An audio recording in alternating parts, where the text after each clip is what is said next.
Across the UK, online and on DAB. Access all radios. Talk Radio. Give it some lip. Talk Radio. Is it Wednesday? Is it Thursday? I don't know. I think it's Wednesday, but do you know what? I couldn't swear on it. I know. Talk Radio. Late night, Iain Lee on Talk Radio. We have ways of making you talk. Hang on. Feeling it. Hang on a minute. Computer's gone a bit to cock. Oh, balls! Hang on. Ow, balls! I was going to sing Birdhouse in Your Soul, but the computer's... The moment's gone, Alan! The moment's gone!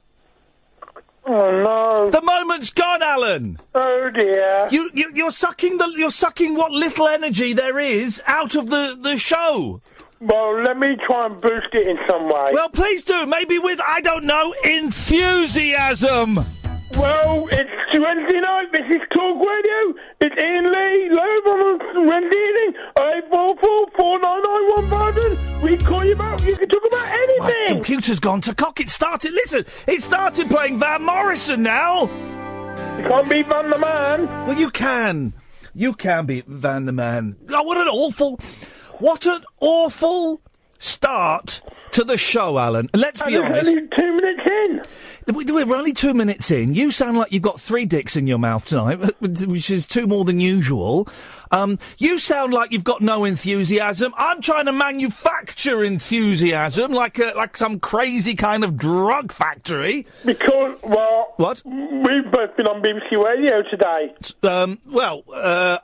I've certainly been on BBC Radio Jersey. What station have you been on? WM. Turncoat. No, it's Danny Kelly. Turncoat. Fundraising. Turncoat. Oh, no, I was doing a bit of promotion. You're a turncoat.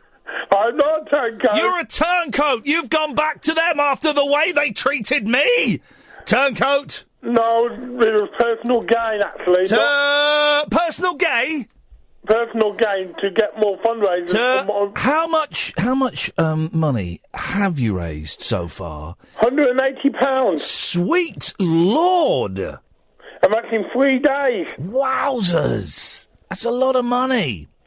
Or to be quiet for 12 hours. Okay, well, again, that doesn't really seem like, unless you're 6, that doesn't really seem like much of a challenge. Well, it is for me, because I'm always talking. Well, you are a gob so-and-so, and, yes, that's correct. And I'm always one to a challenge. L'amour de la maison. Do you know what that means? I didn't do French at school. It means the sexy house. Ooh, L'amour de la maison. Tonight. Yeah. When have you ever been to what's the sexiest house, l'amour de maison, that you have ever been in? Because you know when you're a kid, right? Yeah. And you go to your friends' houses, right? Yeah. Their houses are all a little bit different from yours, aren't they? They smell different. The layout's different. The layout's different. They'll have different rules about whether you're allowed to put your feet on the furniture or not. Or if you've got to take your shoes off. Have you got to take your shoes off? Are you allowed to smear feces on the wall? They have different rules. Oh, I can relate to that. I can relate to that. I think it's something we can all relate to, because I think we've all been to someone else's house, haven't we? Yeah? Yeah. Well, I went to a lottery winner's house. Excuse me? Well, I went to the house, which looks like someone had won the lottery. Well, hang on a second. Already, you've said... You've given me the headline of a story twice, and within the second, with the retelling of that headline, already it's a lot less interesting than the initial. You're clickbait. You're human clickbait. That's what you are. You're a turncoat clickbait. Great name for a band, by the way, guys. That's another topic we could have. Great name for band. Turncoat clickbait. Ooh, so have you been, Alan, to a lottery winner's house, or have you been to a house that looks like someone could have bought it with lottery money? It was the second one. I'm going to have to cut you off, Alan. Thank you. There you go. That's a strange I was gonna start. I'm not gonna do it now because the moment's gone. I was gonna start with this. But I'm not gonna do it now. No, I'm begging me. Everyone's begging me. Oh, go on, Iain, sing it. No, I'm not gonna do it now. I'm not gonna do it. It's not meant to be. Good evening, dear listener. Thank you to Jonathan. Thank you to Ashathan. This is Iain Lee. This is Talk Radio. It's Wednesday night.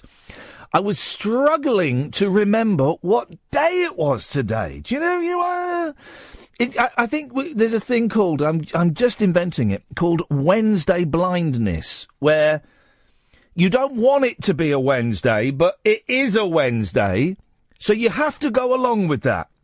And I was convinced, I was coming in the studio and I'm setting up and I'm convinced it's a Thursday. I'm thinking it's a Thursday. Oh, it's not. It's a Wednesday. Because if it's a Thursday, I'd have been swimming with the kids this morning, then we'd have gone to the lookout centre. And no, we're doing that tomorrow. We're doing that tomorrow. And we are going swimming tomorrow. And it's the first time I've been swimming since I got, like, proper fat. Proper fat, you know what I mean? And I look disgusting. Now, I know there are lots of women and gay men and straight men and gay women and all the different shades of gender and sexuality are going, no, Iain, you don't. You look brilliant. Well, that's very kind. But I think I look fat and disgusting, man. Now, I'm not saying that all fat people are disgusting. That would be completely inappropriate, and I certainly don't believe it. But I look grim. And it's the first time I've been swimming since I've put on a lot of weight, and I'm kind of, dreading it. Dreading it.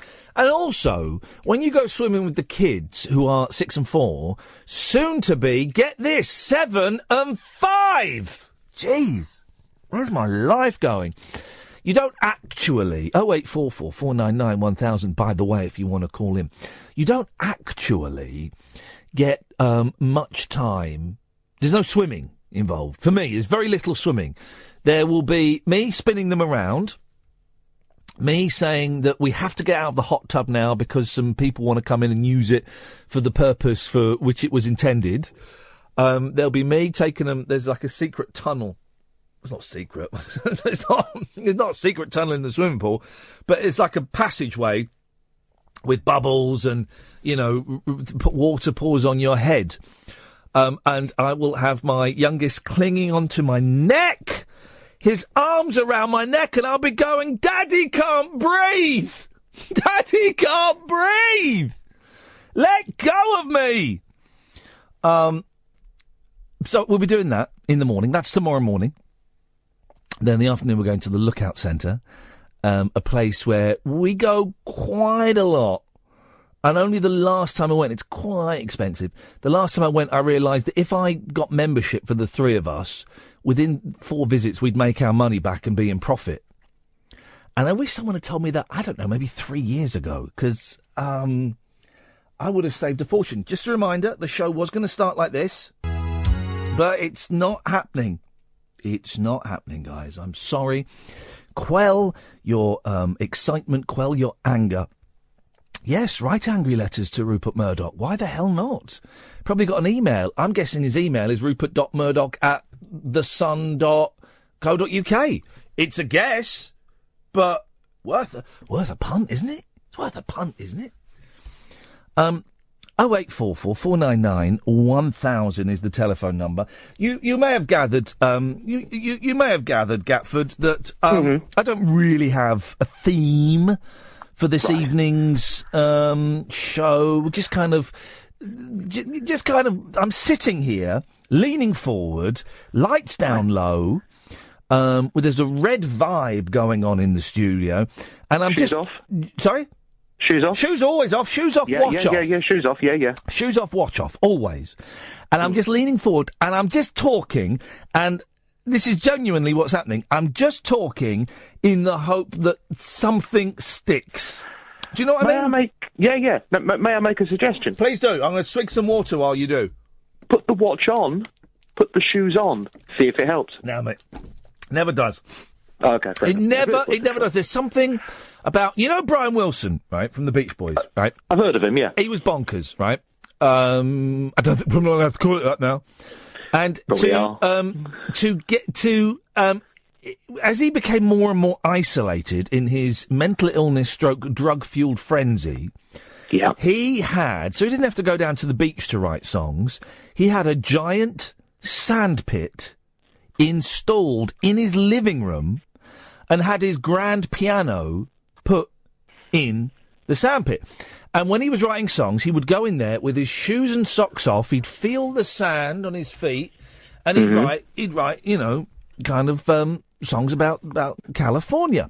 And if any songwriters came to collaborate with him, they would also have to do this. They'd have to indulge his, what at the time was seen as an eccentricity. It was probably drug-induced nonsense. And they would take their shoes and socks off. Now, the other songwriters, the lyricists, stopped doing this once they realised that Brian Wilson's two dogs, Banana and Louie, were dumping in the sandpit and nobody was cleaning it up. I would have refused on principle. When people ask me to take my shoes off because of the carpet, I refuse and walk out. No, really? Yeah. I find it... I don't always walk out, but I say, no, I don't really want to. Well, then you wouldn't be allowed you wouldn't be allowed upstairs in my house.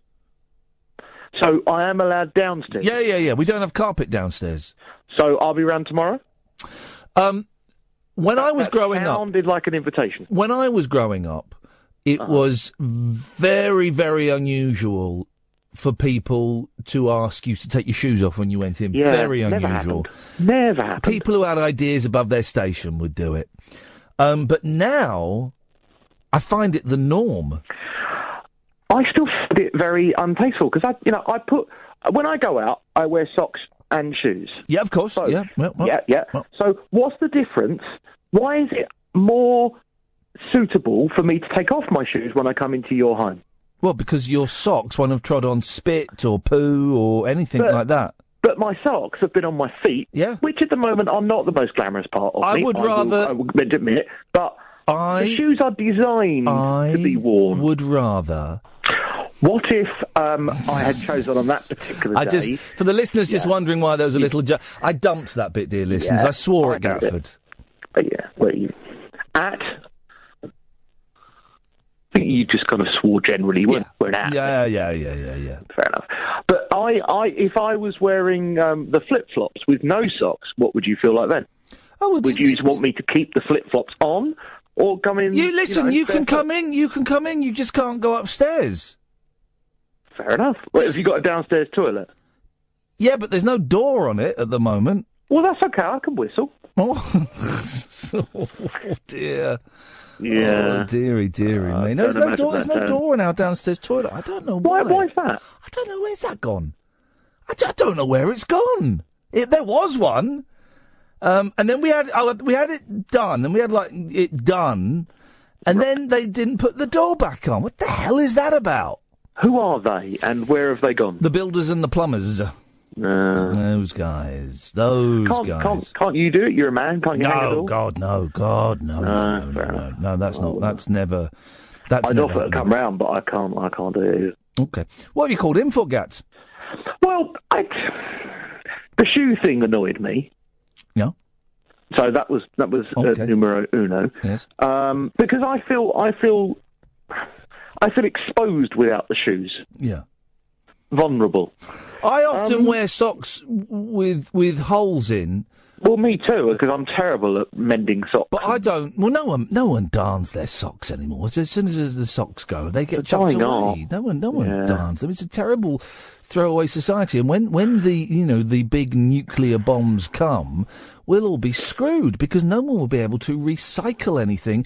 Well, recycling now means you put it in a green bin. But of course, back in the day, people would have recycled things themselves. Oh, no. Where my parents live, they've got 4 bins for recycling. Oh, blimey. It's true. So 1 big black bin, and then 4 boxes. Don't call them black bins. Well, racist, mate. Dark bins. Here we go. And then 4 other bins of different colours for your different, and that's just confusing. Yeah. I don't want to. I don't really want to be in a world. Oh, we're talking about recycling bins. Just because I've been on BBC Local Radio today, it doesn't mean we have to stoop to their level. All right, then. You pick the topic. I'll talk about it.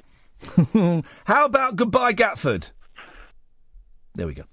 0844 499 1000. I've got nothing to talk about tonight. We'll have a little look in some of the papers. And I'll just keep talking and hope that something sticks and something may not stick. And that's fine as well. Anything you want to talk about, dear listener, you're more than welcome to, of course. You know the drill. 0844 499 1000. I'm Iain Lee. This is Talk Radio. The wild man of late night radio is back. Iain Lee on Talk Radio. We have ways of making you talk. As you know, here's the thing, right?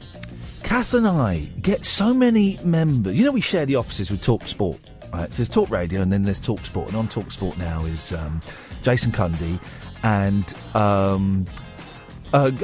Andy Goldstein. I'm completely blank now. And they would never mention this show on their show because they're scared that they've got loads of listeners and we've not got many, right? And that's fair enough. And they're both really decent blokes, I was a bit unsure about Jason to start with, if I'm completely honest, because he's a foreigner to me in terms of I know nothing about his world. But ever since I gave him a lift to go and pick up his car, I thought, actually, what a decent bloke. And they're both really nice blokes and very funny, right? And very enjoyable. But what's pleasing from an ego point of view, 0844 499 1000 is quite often I'll get people tweeting saying, I used to listen to Cundy and Goldstein, but I'm a bit bored of that, so I found you. Brilliant. You're all welcome. And it's nice to have you.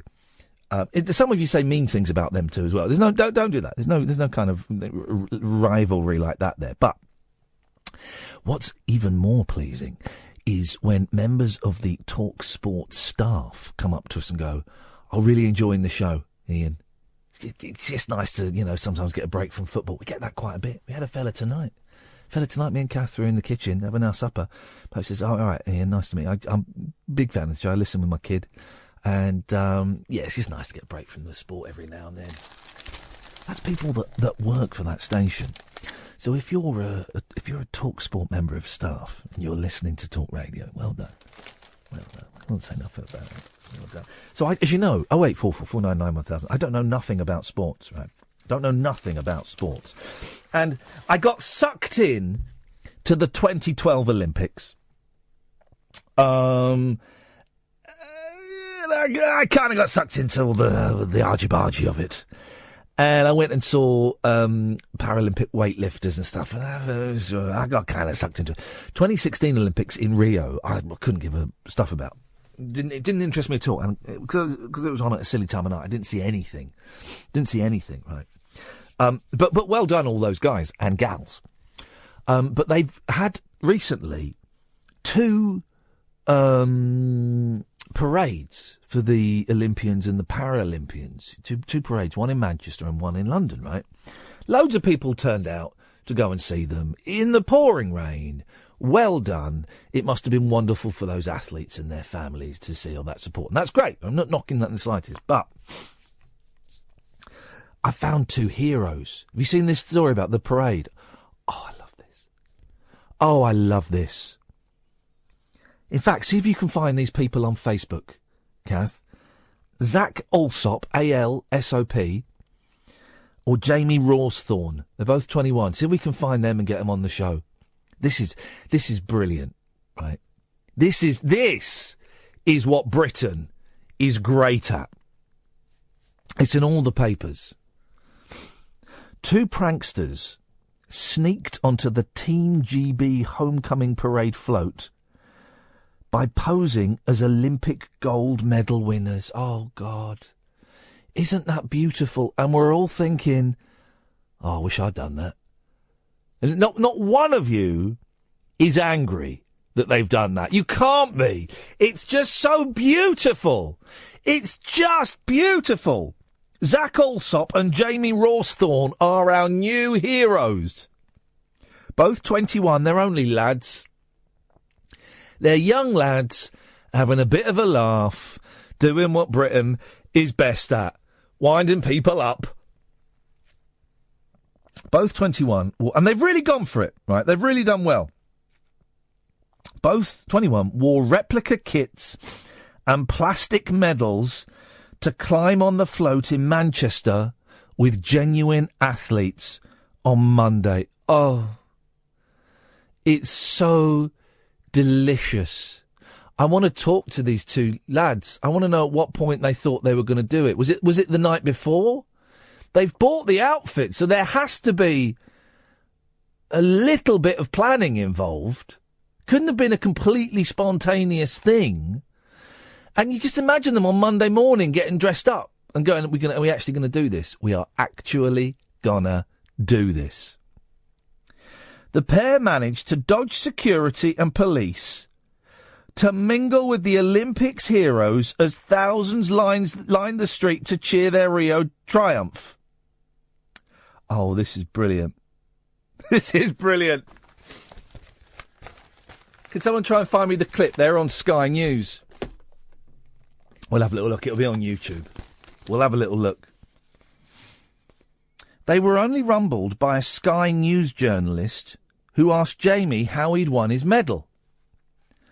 Jamie said, "So that was the Olympics.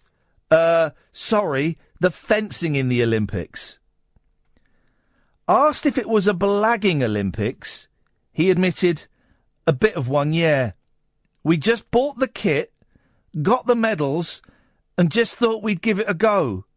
We blag something every now and then." Oh, man! These people, have you got them? Beautiful. Get in touch. Send them a message. Get them on the show. They are heroes. Are you talking to them now? Oh, fantastic. Fantastic. They might be coming on. How exciting is that? These are legends. These are proper legends. Zach of Radstock, Somerset, said on Facebook, "Mum, I made it." But sports fans, oh, here we go. Here we go. The people ruining it for everybody by complaining about security. Oh, here we go. I've just found the clip. Hang on. Let's have a listen to this. Very quickly, guys, what did you... Andy, just frame up very quickly. Yeah. What did you win?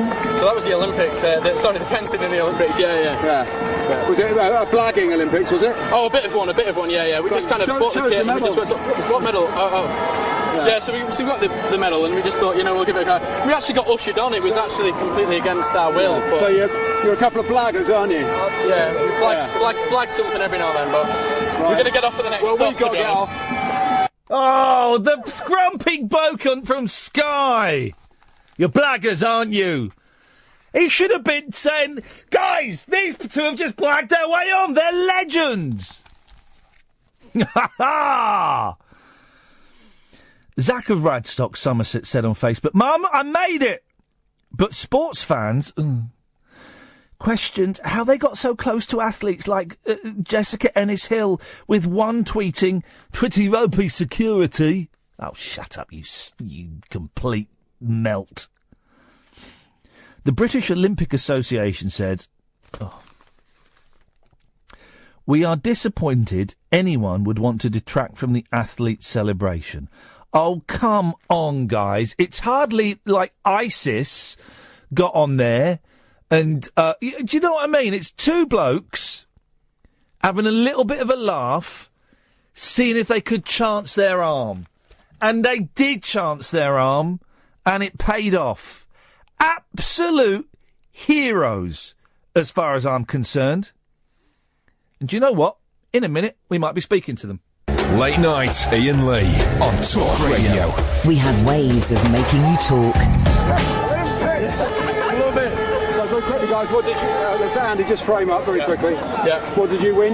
So that was the Olympics. The fencing in the Olympics, yeah. Was it a blagging Olympics, was it? Oh, a bit of one, yeah. We just kind of bought the kit and we just went, what medal?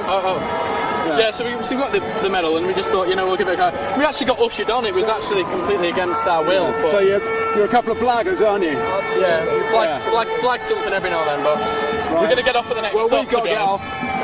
Unbelievable. What a grumpy Sky reporter. That was, I think that was Jamie Rawsthorne talking. And this is well done, Catherine. I mean, look, we got Zach Alsop on the line. Evening, Zach.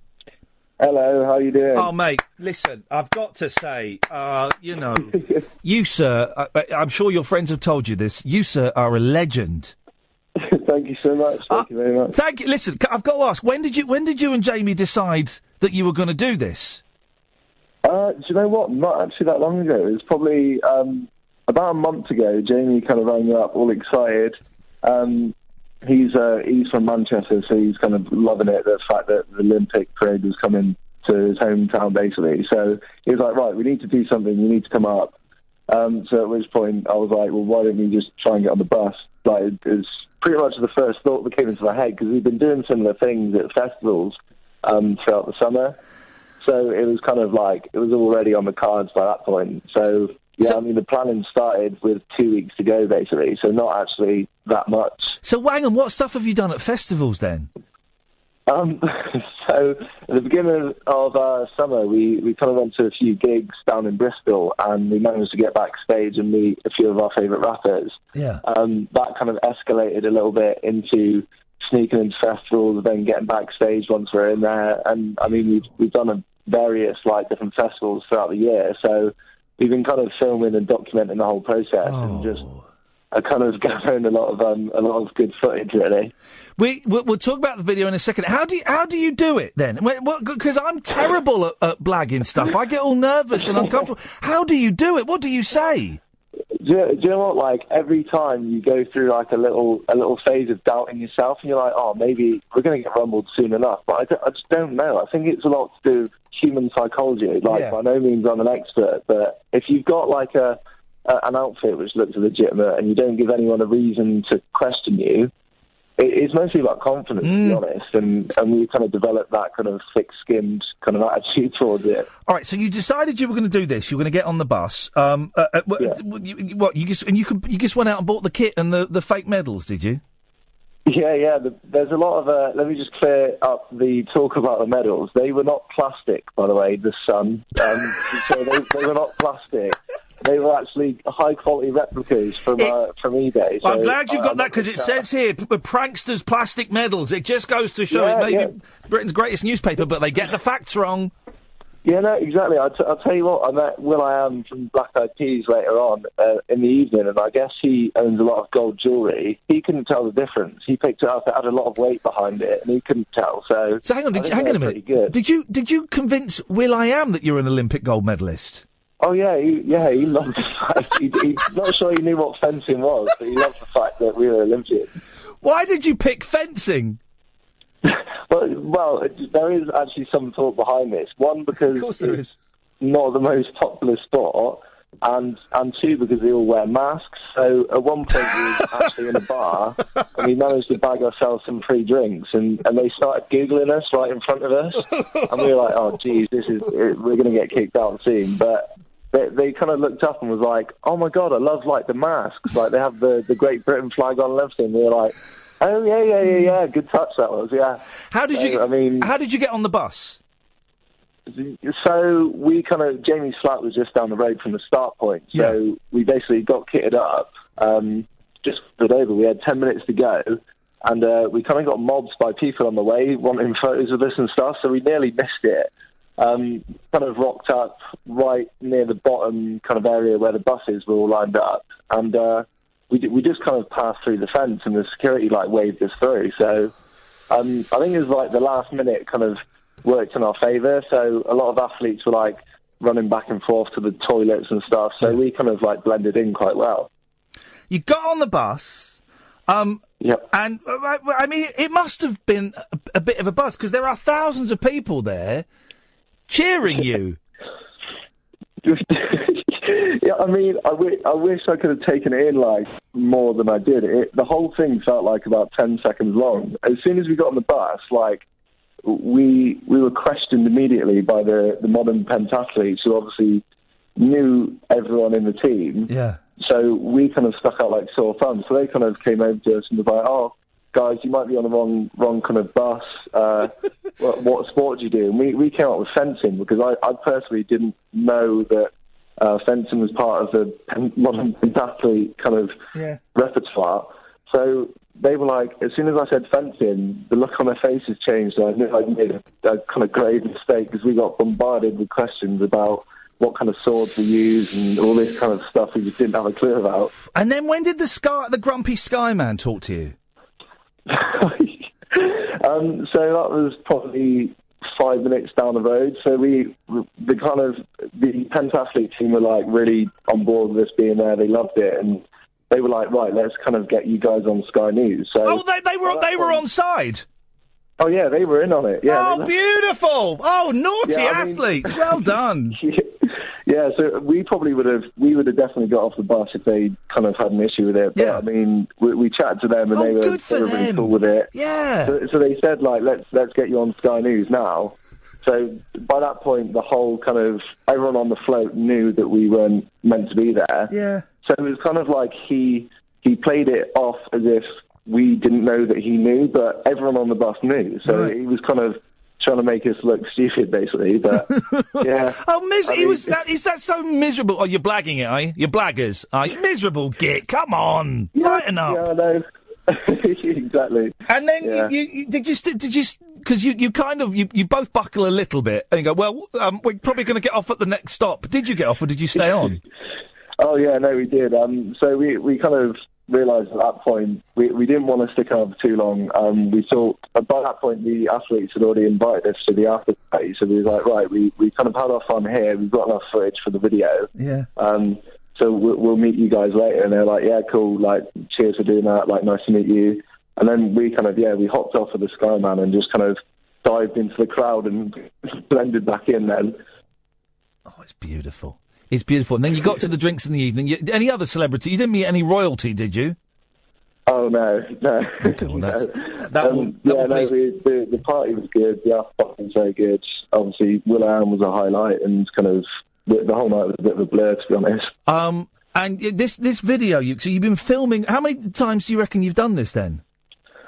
This summer, probably seven different festivals, met like crazy amount of amazing musicians and rappers and artists and stuff. It's the coolest. I don't know. What are you at work? Are you students? What are you up to? So me and Jamie both graduated from Bristol Uni in May. Yeah. So Jamie's running his own business, and I'm kind of just doing videography stuff. So a few weeks back, I was at a festival, and I'd done the same thing. Met a few bands and rap groups, like the 4 Owls and Laid Black, and they kind of said, well, if you've got all this footage, let's use it. So I've been making videos for kind of musicians and kind of things like that recently. So. Oh, brilliant. And listen, have you got stuff online? I want to send people your way. Is all this stuff online they can come and see? Yeah, so the Olympic video is the first one on the channel, so the festival videos are coming very soon. What's the channel? Everything can be found on Jib. It's JIB on YouTube. JIB. Hang on a minute. I'll just make sure I get, because I'm going to tweet it. Oh, that's the name of the channel. So is it youtube.com/Jib? I'm not sure. No, I never know how it works. YouTube's... So no, it's probably easier if you just type in the video name. So the video name is I spent a day as an Olympic athlete, or I became an Olympic athlete for a day or something. All right, hang on. Olympic... Hang on a minute. We're going to find it, and I'm going to tweet it now. So thanks so much, sir. Oh no, listen. Well, tell you what, I can't find it. I'm going to find it during the next break. Zach, thank you so much. For coming on at short notice. Catherine literally just found you on Facebook because we were reading the story. Thank you for doing this. We need more people like you doing this kind of stuff, man. Thank you very much. I'm flattered. Honestly, I think it's hilarious. Next time you do it, let us know, won't you? And we'll not that we condone sneaking into things or breaking the law or anything like that, but I think you're an absolute legend. So thank you, Zach, and send our best on to Jamie. Thank you very much, sir. Thank you, mate. Yeah. Keep in touch. Keep his details, Catherine. Well, I'll find his video and we'll tweet it, and you can find the channel. Wow, that's what it's all about, isn't it? That's what being alive is about. Well done, Catherine, for finding him as well. That's what being alive is about, is doing stuff like that. Fantastic. 0844 499 1000. This is Talk Radio. Uncut, after-hours conversation for the up-all-night generation. Late Night Iain Lee on Talk Radio. We have ways of making you talk. I've just tweeted the link to Zach's video channel. I do urge you to subscribe or at least watch it, and if you enjoy it, share it, because what were you doing when you were 21? I certainly wasn't, making funny videos, funny, imaginative, creative. And what was interesting about talking to Zach, it's not mean at all. And the newspapers and the Sky Man have tried to make it into this sort of mean scam or security threat. And it wasn't mean at all. It was delightful. And made even funnier, because the athletes busted them pretty quickly. But then the athletes were part of it, saying, yeah, let's get you on Sky News. How cool is that? Well done, Zach. Thank you for that, mate. Thank you for coming on. Thank you for tracking him down, Catherine. Oh, that was fun. Well, I feel like we've done the show. Let's go home. Not really. Not really, guys. I don't know which story to go to next now, because that might inspire us. Oh, we got Iain in France. Evening, Iain. Hello, Iain. How are you? I'm all right, thank you, boss. How are you doing? I'm all right, thanks. Word association game. Yes? Sonic. Hedgehog. Ratchet. Clank. Sly. Stone. Oh, Cooper. Sly Cooper. Oh, Gears. What? Say that again. Gears. Change. Oh, Gears of War. Yes. Yeah, well, you're good. I didn't like Gears of War. I thought it was a terrible game, and everyone was raving about it. And I'm going, what? It's boring, guys. I've never played it. Nah, rubbish. Because I've never owned an Xbox. Xbox, guy, you're an Xbox. I keep meaning to dive into Grand Theft Auto 5. Oh, yeah. And I've started it on one machine, and then I've got another machine set up, and I've started it on the other machine, but I've not got past the second mission. Don't you voyeuristically watch Limmy? Say that again. Don't you voyeuristically observe Limmy playing? I do watch the Scottish comedian Limmy playing it and swearing and effing and jeffing. I do enjoy. I do enjoy that, but I don't know. Video games. I don't know. I'm not as. I don't get sucked into them as much as I did. Yes. Here's the question: at what age should one stop?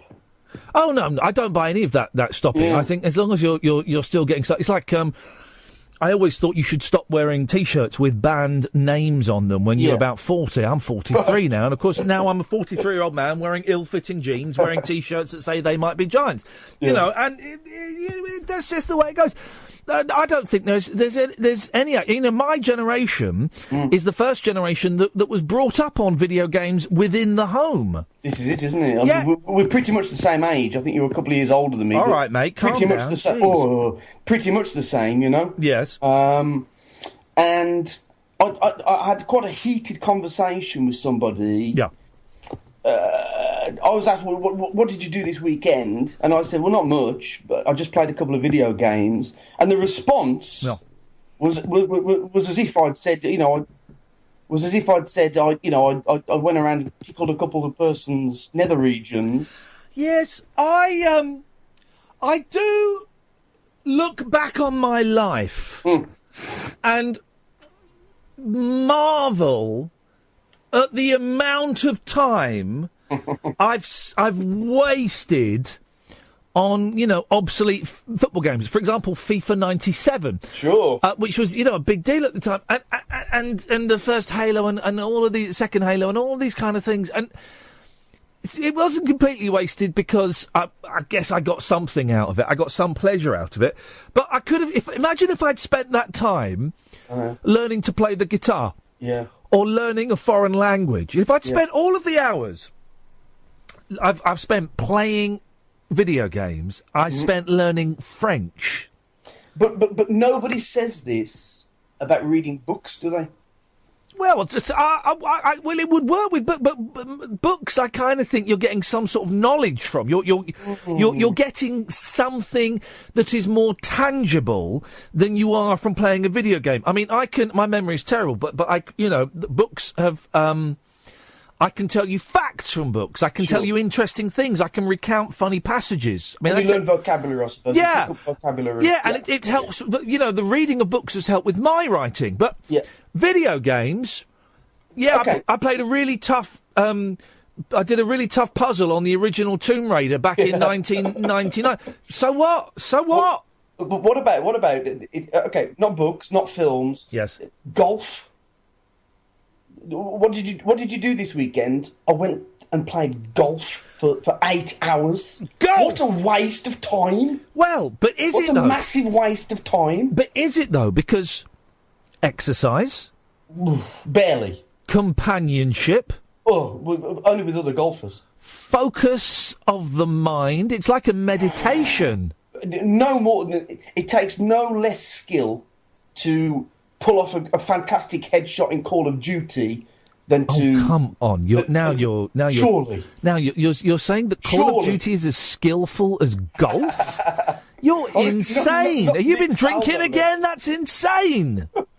We're not talking Nick Faldo levels of skill here, but a general workman-like golfer is no more skilled than a general workman-like player of Gears of War, surely. I don't believe in the real world, right, that anybody has ever scored a hole-in-one.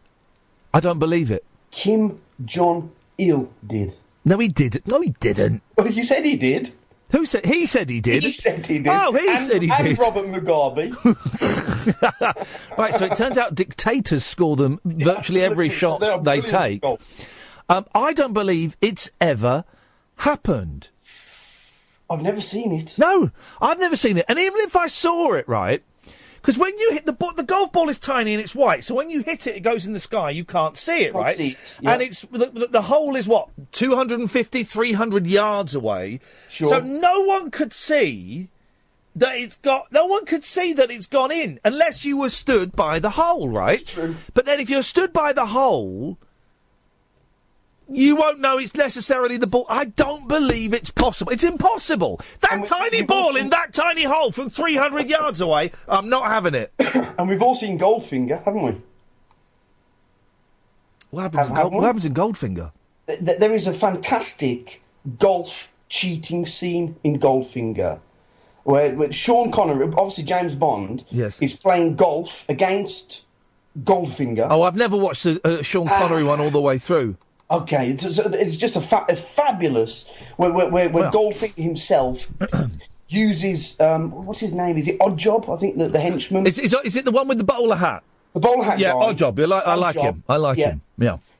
He uses him to help him cheat at golf. It's basically a fabulous instruction manual on how to cheat at sport. It's great. I can't even play mini golf, and the boys love mini golf, right? But the thing about playing it with the boys is they'll do their shots, right? And they'll want to do all their shots all in one go. Yeah. And it will take them like 20 shots, but they'll count it as 4 because apparently pushing it when it's not stopped moving from the last shot, that's still like one shot. And then it'll be my shot, but then they'll go on to the next hole. And so I genuinely, by the 4th hole, I'm like, all right, guys, I'm not playing. You just play your silly game yourself. And I want to play by the rules and they want to play the way they want to play. But I can't get the ball in that hole, and that's just over a hill and through a windmill. But the windmill, here's the thing. Yeah. Crazy golf, or mini golf, is much harder than full-size golf. You're insane. Do you know that? It's harder, isn't it? Because there are no windmills in full-size golf, are there? Not?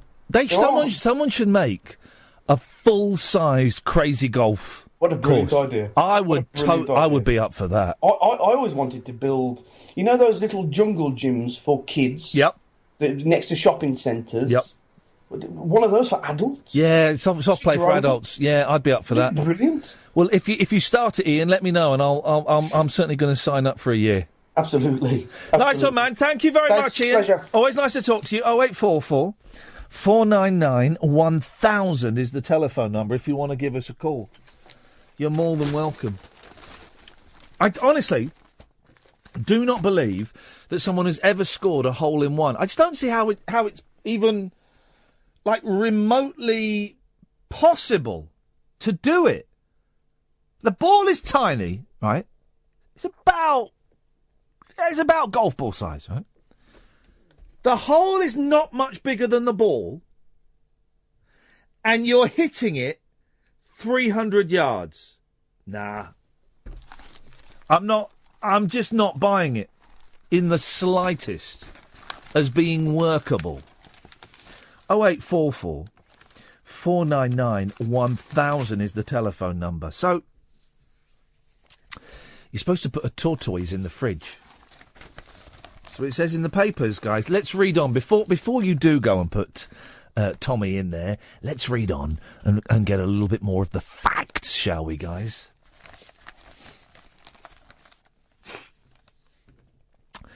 Nice. It says ice, ice, just to ram it home. Place for your tortoise to spend winter in a fridge. I can't believe this. Children used to watch each winter as Blue Peter tortoise. What was the tortoise called? No, not George. Frida. According to John Ingham, the environment editor, was carefully packed away in... You're not supposed to paint on their shells anymore. It's poisonous. Ugh. Killjoys. There'll be an inquiry in the BBC soon about animal cruelty in the 70s. It's nice that Tony Blackburn's back on the BBC. Well done, BBC. You charlatans. You slimy toads.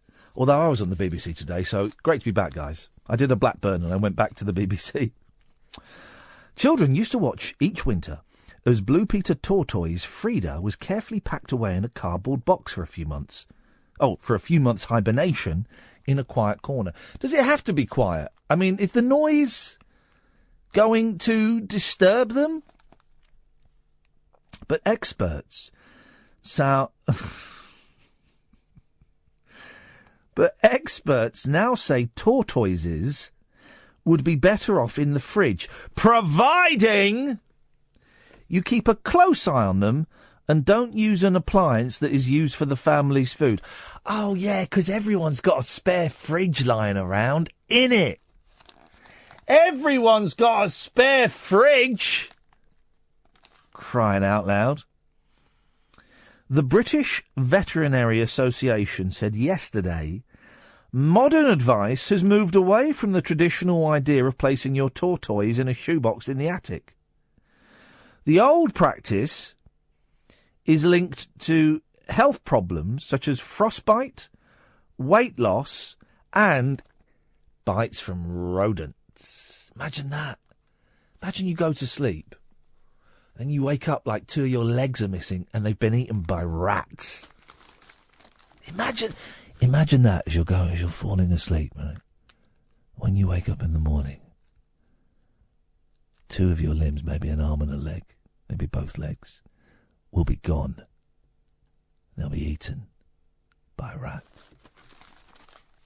Because that's what's going to happen tonight. Yep.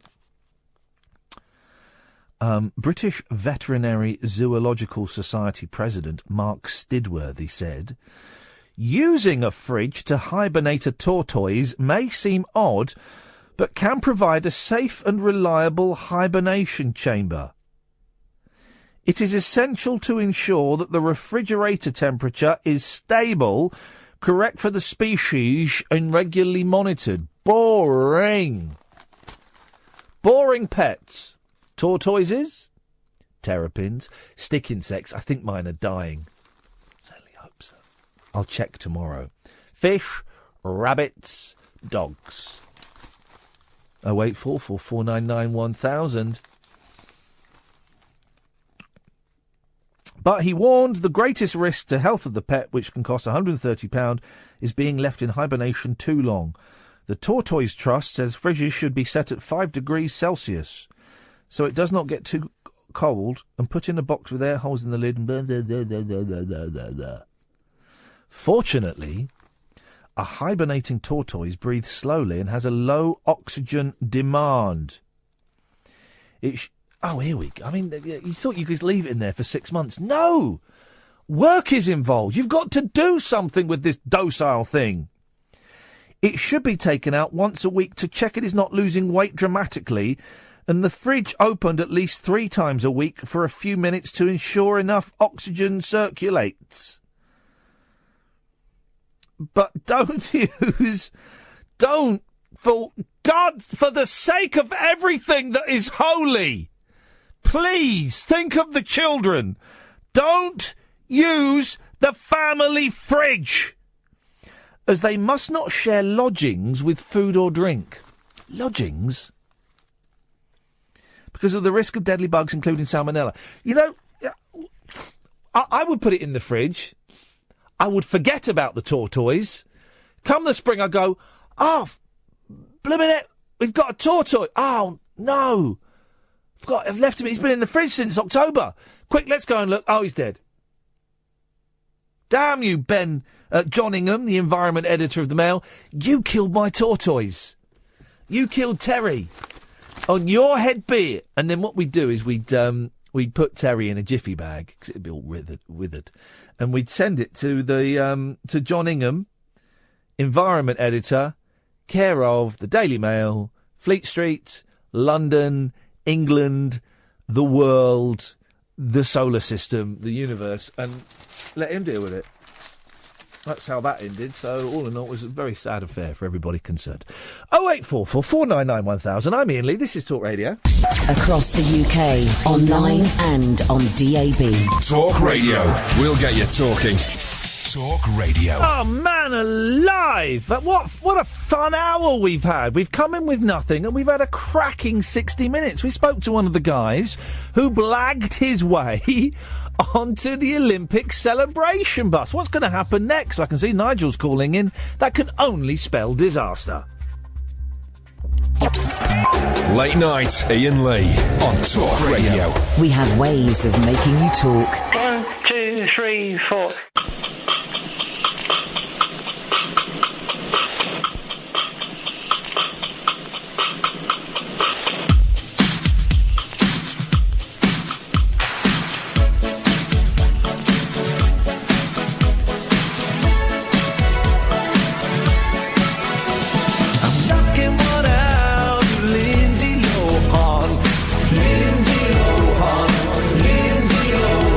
I'm doing my best, watching Disney films. Lindsay Lohan, Lindsay Lohan. I like Lindsay Lohan. I like Lindsay Lohan. She does a lot of acting in films today. She's a great girl. Lindsay Lohan, Lindsay Lohan. Disney films today. Lindsay Lohan, Lindsay Lohan. She's a nice girl. Lindsay Lohan, Lindsay Lohan. She's a nice girl. She does some singing, she does some singing, she does some singing, she does some singing, she does some singing, she does some singing, she does some singing, she does some singing.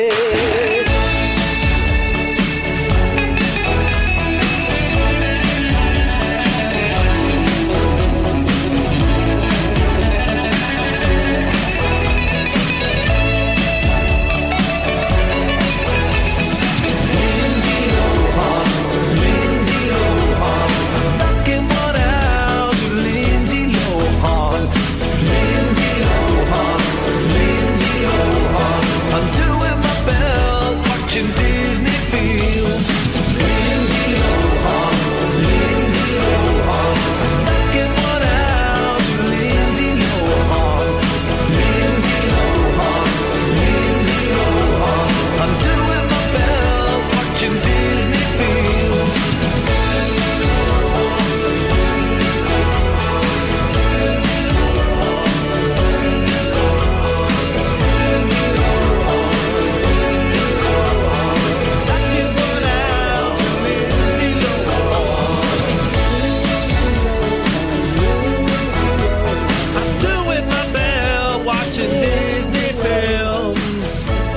Lohan, Lindsay Lohan. I'm knocking one out to Lindsay Lohan. Lindsay Lohan, Lindsay Lohan. I'm doing one out to Lindsay Lohan.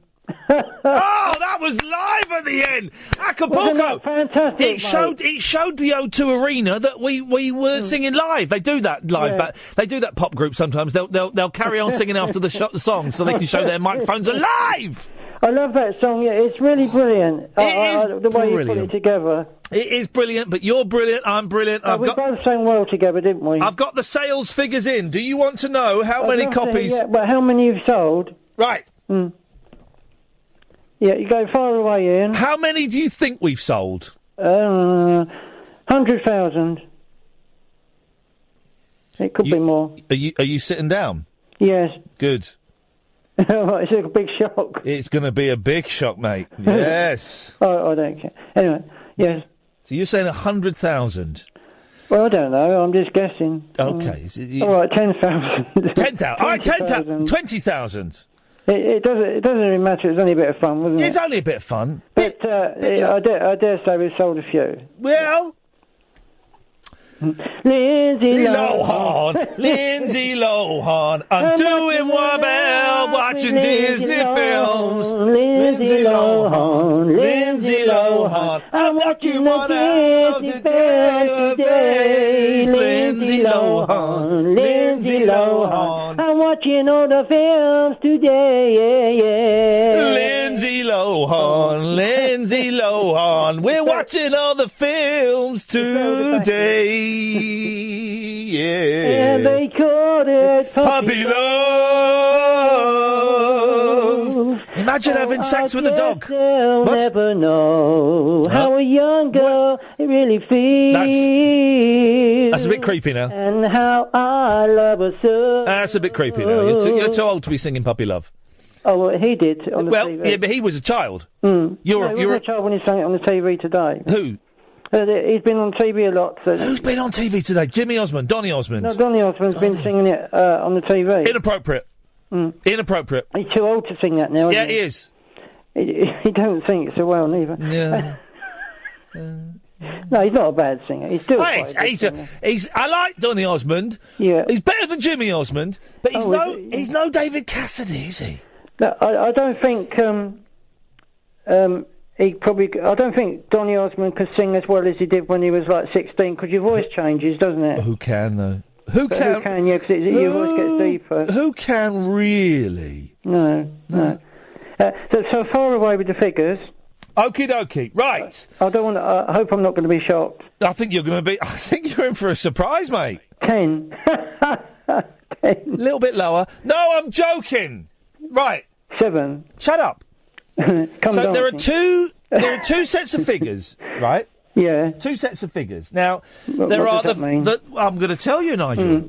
There are the figures for those people that bought the EP. Now, the EP was the 3 songs: Lindsay Lohan, Miley Cyrus, and your friend Titty Man. Titty Man, yeah. So there are the figures for the people that bought all 3 as a package, right? And then there are also figures for people who bought the individual tracks. The 3 separate ones. Yeah. So that's 3. Let's do the separate figures first, because they're a little bit lower than the other ones, right? Because most people, this is the good news. But bought the album, I Yeah! Yeah, I would have thought so. Yeah, because you got your picture on the front. Exactly. So most people went for that. So these figures you're going to hear are a bit low. Yeah. But don't worry. No. So, in reverse order, the number of people that bought Titty Man. Yes. Give it its full title, brackets, I'm a, close bracket, Titty Man, featuring Barry from Watford and the DC DJ. People who bought that just on its own. Yes. 19. Oh, dear. Yeah. Bit low. Second place. Never mind. Miley Styley, featuring Nigel from Maidstone and the DC DJ. Yeah. 23. Oh. Is that disappointing, or...? Well, it could have been higher. Well, okay. That's single, But these are the singles. We've not got to the people that bought the whole album. No, I think I'll be shocked when I hear it. You've got to be, oh yeah. Especially if the first guess was 100,000. And the people who bought Lindsay Lohan, featuring Nigel from Maidstone and the DC DJ, on its own and nothing else... Yes. 42. Oh, better. Getting better. Now! Much better, yeah. Now we go to the fun stats. The Miley one. We close that one, and we open this. I've got a pie chart here. Right. So the number of people that bought the whole album, all 3 songs. But who the Miley single? How many bought the Miley single? That was 23, wasn't it? 20, you 21. didn't mention that one. I did. Oh, did. I literally did. Yeah. Yeah.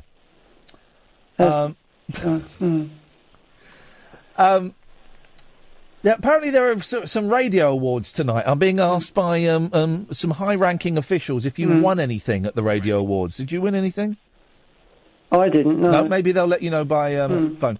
So the number of people that bought... Well, I say that. The number of albums that we sold. I don't know if it's the number of people. Some people might have bought it twice or thrice. Yeah, sure, yeah. You said 100,000. You're not far off. Really? It's 271. Oh, great. That's fantastic. You sound a little bit... No, it's great. I didn't expect you to sell that many anyway. Listen, Nigel, on a serious note, I know you're a bit disappointed, right? No, that's fine, because you still sell it. It's only been on sale for 2 weeks. Well, it's been about a month. But no, it's 3 weeks. Well, there we go. Yeah, but I mean, it's on sale forever, so I mean, we're going to keep a lot more. It's going to be like, but I don't think it's going to sell anymore. I think that's the most it's going to sell, because it's been the initial run. But do you know what? I've got Neil here who said, I've set Lindsay Lohan as my alarm. I've got people that listen to it regularly, that have it in the car, the kids are singing it. It's brought a lot of pleasure to people. Yeah. I've not done the maths yet, because I need to add it all up and divide it and then work out, because I've got to pay tax on it. But you'll get about 60 quid. Okay. But, yeah, so I wasn't going to ask about the money anyway. Well, it's your money. Yeah, sure, yeah. But you said that 3... what was the figure again? 200,070. Sorry? 200,070. No. What was the figure again? 200,000, wasn't it? No. It was 271. No thousands. Oh, I see, 271, yeah.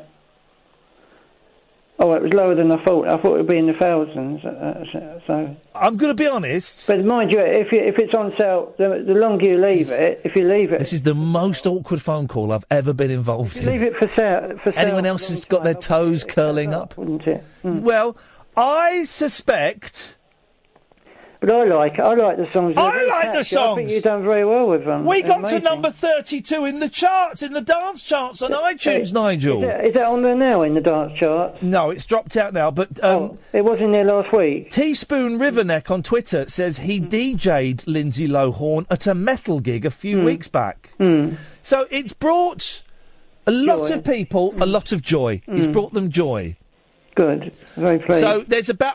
I'll do the maths. But I'm not. No. I'm not worried about the actual payout. The money. I just Nigel, want people to enjoy it. Nigel, everyone's going to get a few quid out of this. All right, that's what it is. I'm not here to rip you off. I've just got to do the maths, divide it by work out on the sales. I'll have to declare it and pay tax. So it'll be about 60 quid. And but I thought you was going to leave it on sale for a bit longer. It will stay on sale, Nigel. Forever. It will stay on sale. Yeah, don't worry. Because I don't want people not to miss out on it if they want to decide to buy it. No, it's going to stay on sale. I do think we get the figures. I think in about every month, right? Yes. I do suspect that next month it will have sold none. I think it's one of the. We don't know. We don't know. We don't know. It's the kind of record though that's going to do really well in the first couple of weeks. Yeah. And then it's going to drop right off.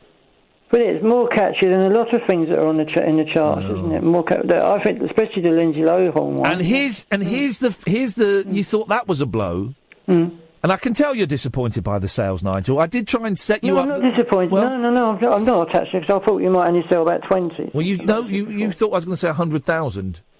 No, I didn't really. No, okay. I didn't. I just. And here's the final blow. I'm leaving the group. Oh, right. You don't want to be in any more of my records, then? No. I am leaving You're not leaving the radio station, are you? No. Staying in the radio But I station. decided that Dan and I have decided to maybe do Nigel's Time, which is a song written about me being on the radio, and that might be a success. Wish you both the very, very best of luck in your career. Yeah. But I am leaving, and I'm citing musical differences.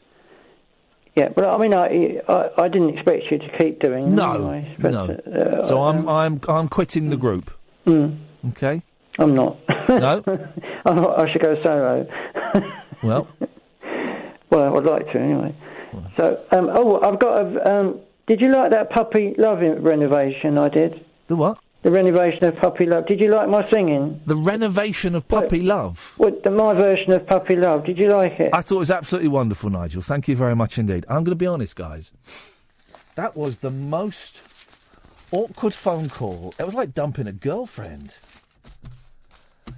That was tense, wasn't it? How many do you think we sold? 100,000? What?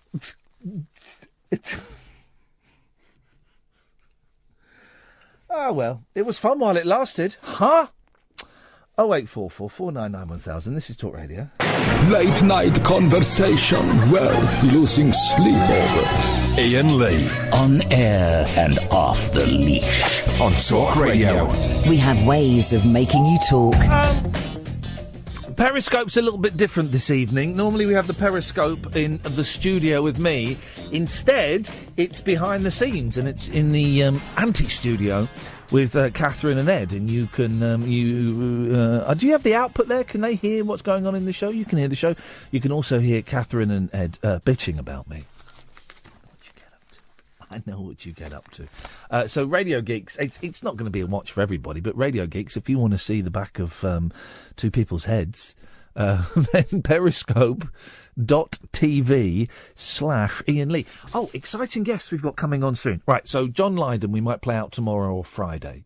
We've got this gentleman's name. I'm really enjoying his book. Glenn Berger, who's written Never Say No to a Rock Star, which is about him working in the recording industry in the 70s.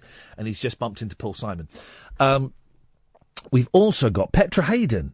Playing Petra Hayden yesterday, who did the wonderful Acapulco version of God Only Knows. I might play that again.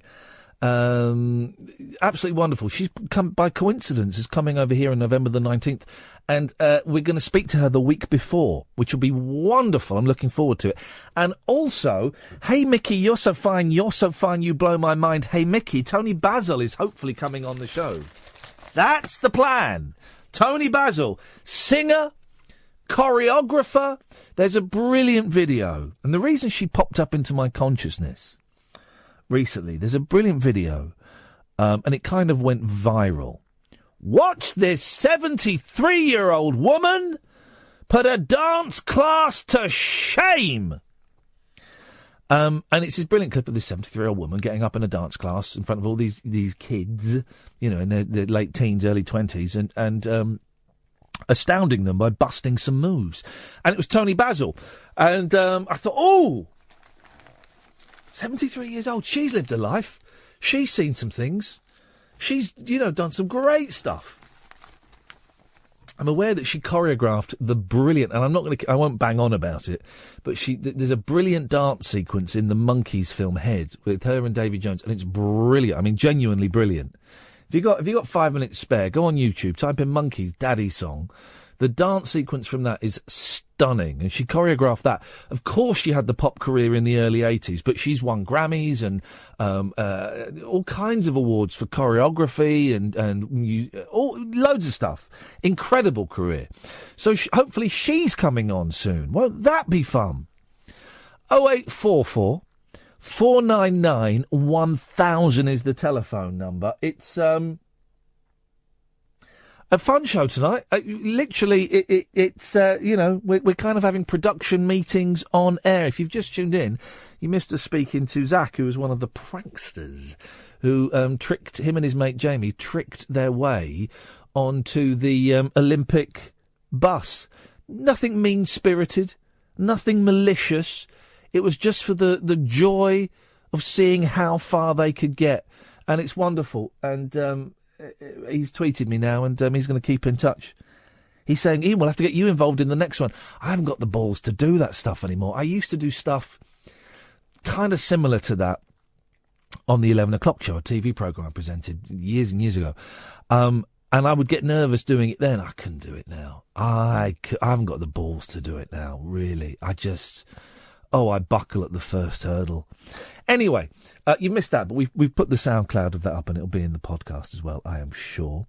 So we're just sitting here. It's all kind of nice and relaxed and we're taking your phone calls and I'm sort of sifting through the papers because there's actually quite a bit in the papers today worth sifting through. We're talking about rubbish pets, all kinds of things. You know the score, though, by now, most of you, don't you? And the reason I keep kind of telling you the score is because we get loads of new listeners every day. Every day I'll get someone tweeting me or emailing me or Facebook me going, oh, I've just found you again after years. You disappeared after Absolute, or you disappeared after LBC, or I used to think you were a tosser on the telly, but I heard you on Adam Buxton and I just listened to your radio show and it's great. We'll get a new swing in about 3 weeks. We'll get a load of people swinging through after the Scroobius Pip podcast goes online from people going, I thought you were an idiot. But I quite enjoyed what you had to say on the Pip podcast. And they might think I'm an idiot on that as well, actually. But the way it works, if you are new and if you have just flicked through the dial and you've stumbled on Talk Radio, welcome. The rest of the station is a little bit more, in inverted commas, normal. Paul Ross does the breakfast show. What time is he on? 7? Is he on 6? 6 till 10? 6 till 10. Then the radio shuts down between 10 and 1. There's nothing worth listening to then. I'm joking, of course. It's only a woman who calls a woman in a news story sluts. Outrageous. I don't listen. And then it gets good again at 1 o'clock when John Holmes comes on. And there's all kinds of stuff. This show...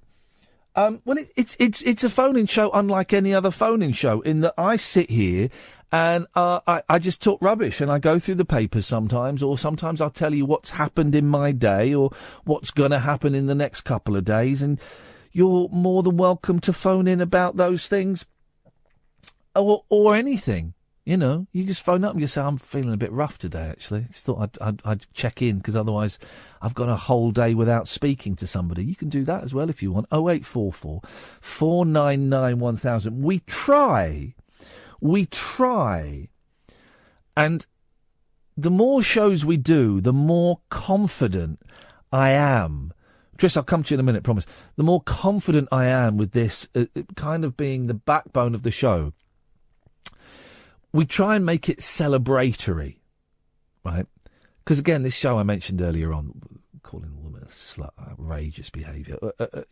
Phone-in radio, it's so easy to fuel it with anger and fuel it with hatred. Let's check the teeth of these migrants! Let's check their teeth! You do know that aging someone by their teeth is inaccurate to within 5 years above or below. You know that, don't you? Because that's what the Dental Association came out today and said, yeah, well, we can do that, but A, it's unethical, and B, it's a really inaccurate way of judging people's ages. You could be 5 years above or 5 years below. So it would be easy to come on now and say, these kids, they look like 25-year-old men. We don't want them here when we can't find homes for our own people. Be easy, wouldn't it? And that's happening everywhere else. I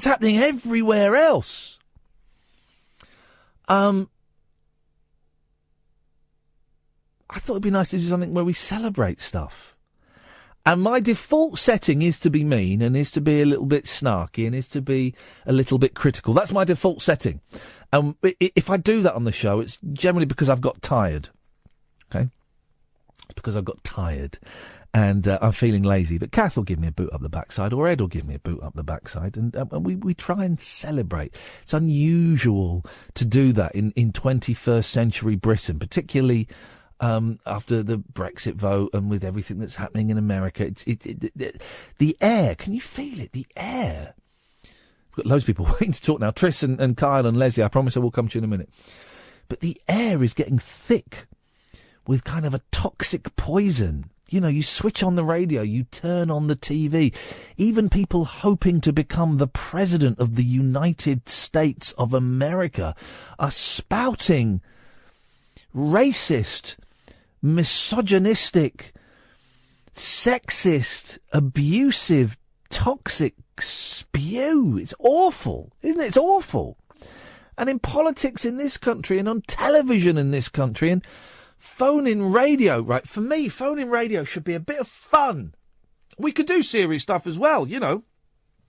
We can look into each other's souls and question, but I don't want it to be nasty. I don't want people to switch off my radio show and feel upset or feel ashamed or feel bullied. And yet that's what sells. And if I were to do that, we'd get much bigger audiences than when we get. I guarantee it. We get much bigger audiences because scaring people and upsetting people, if it's the minority, as long as it's the minority you're doing it to, it sells. And people want to listen to that. People want to get angry and they want to point the finger and they want to shout and they want to march along the streets with flaming torches and pitchforks and go and attack people. So we're trying to avoid that. We're trying to avoid that with this show. Doesn't always work. It's an experiment. It may not last. But tonight, that's what we're doing. 0844 499 1000. I'm Iain Lee. This is Talk Radio. Unmissable late night radio with the original king of unconventional conversation. Make contact with Iain Lee. Late night Iain Lee on Talk Radio. We'll get you talking. Let's go to Leslie. Good evening, Leslie. Hello. Good evening, Ian. How are you this evening, Leslie? Not too bad. I'm sitting here wasting time. Leslie, I just, can you talk for a minute? I just need to go and get my phone, Leslie. My Pardon? phone is in the other studio. I just want to get my phone, sorry. Hello? Ian. There's a controversy over... I've just gone to get my phone from the other studio, Leslie. Okay, I will talk, no problem. No, it's okay, I'm back now. Okay.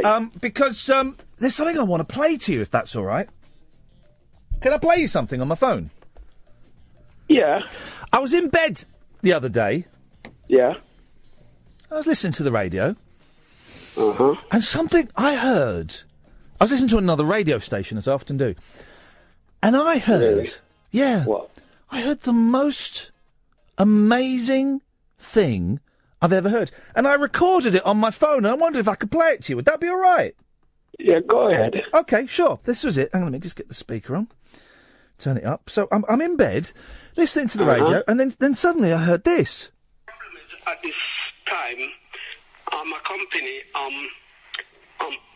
what I've seen, all this stuff, such about 90-95% of stuff are foreigners. Right. You can tell by the color. You can tell by the accent. Yeah. Well, you can jump to conclusions, but I mean, if you say so, I'm sure there are some companies where there are predominantly migrant workers. But why is that? I mean, in this particular... Unbelievable. What's going on, Leslie? Are you seeing... No, that was me. Yes, I know it was you. Are you seeing another radio station behind our back? What the hell is going on? I've seen many, mate. When I can sneak in one or two, I do sneak in one or two. You'd sneak in one or two? I'm in bed. I thought, no, that can't be my Leslie. It's my Leslie.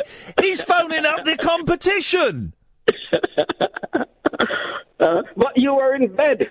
You just said. Yeah, exactly. Listening to the competition and laughing because, well, it's Clive Bull. I like Clive Bull. I think he's brilliant. And then you popped up. I couldn't believe it, Leslie. What the hell is going on? Explain yourself. Which day was that? You don't even know. How often are you phoning this other radio station? I've been phoning for over a year now.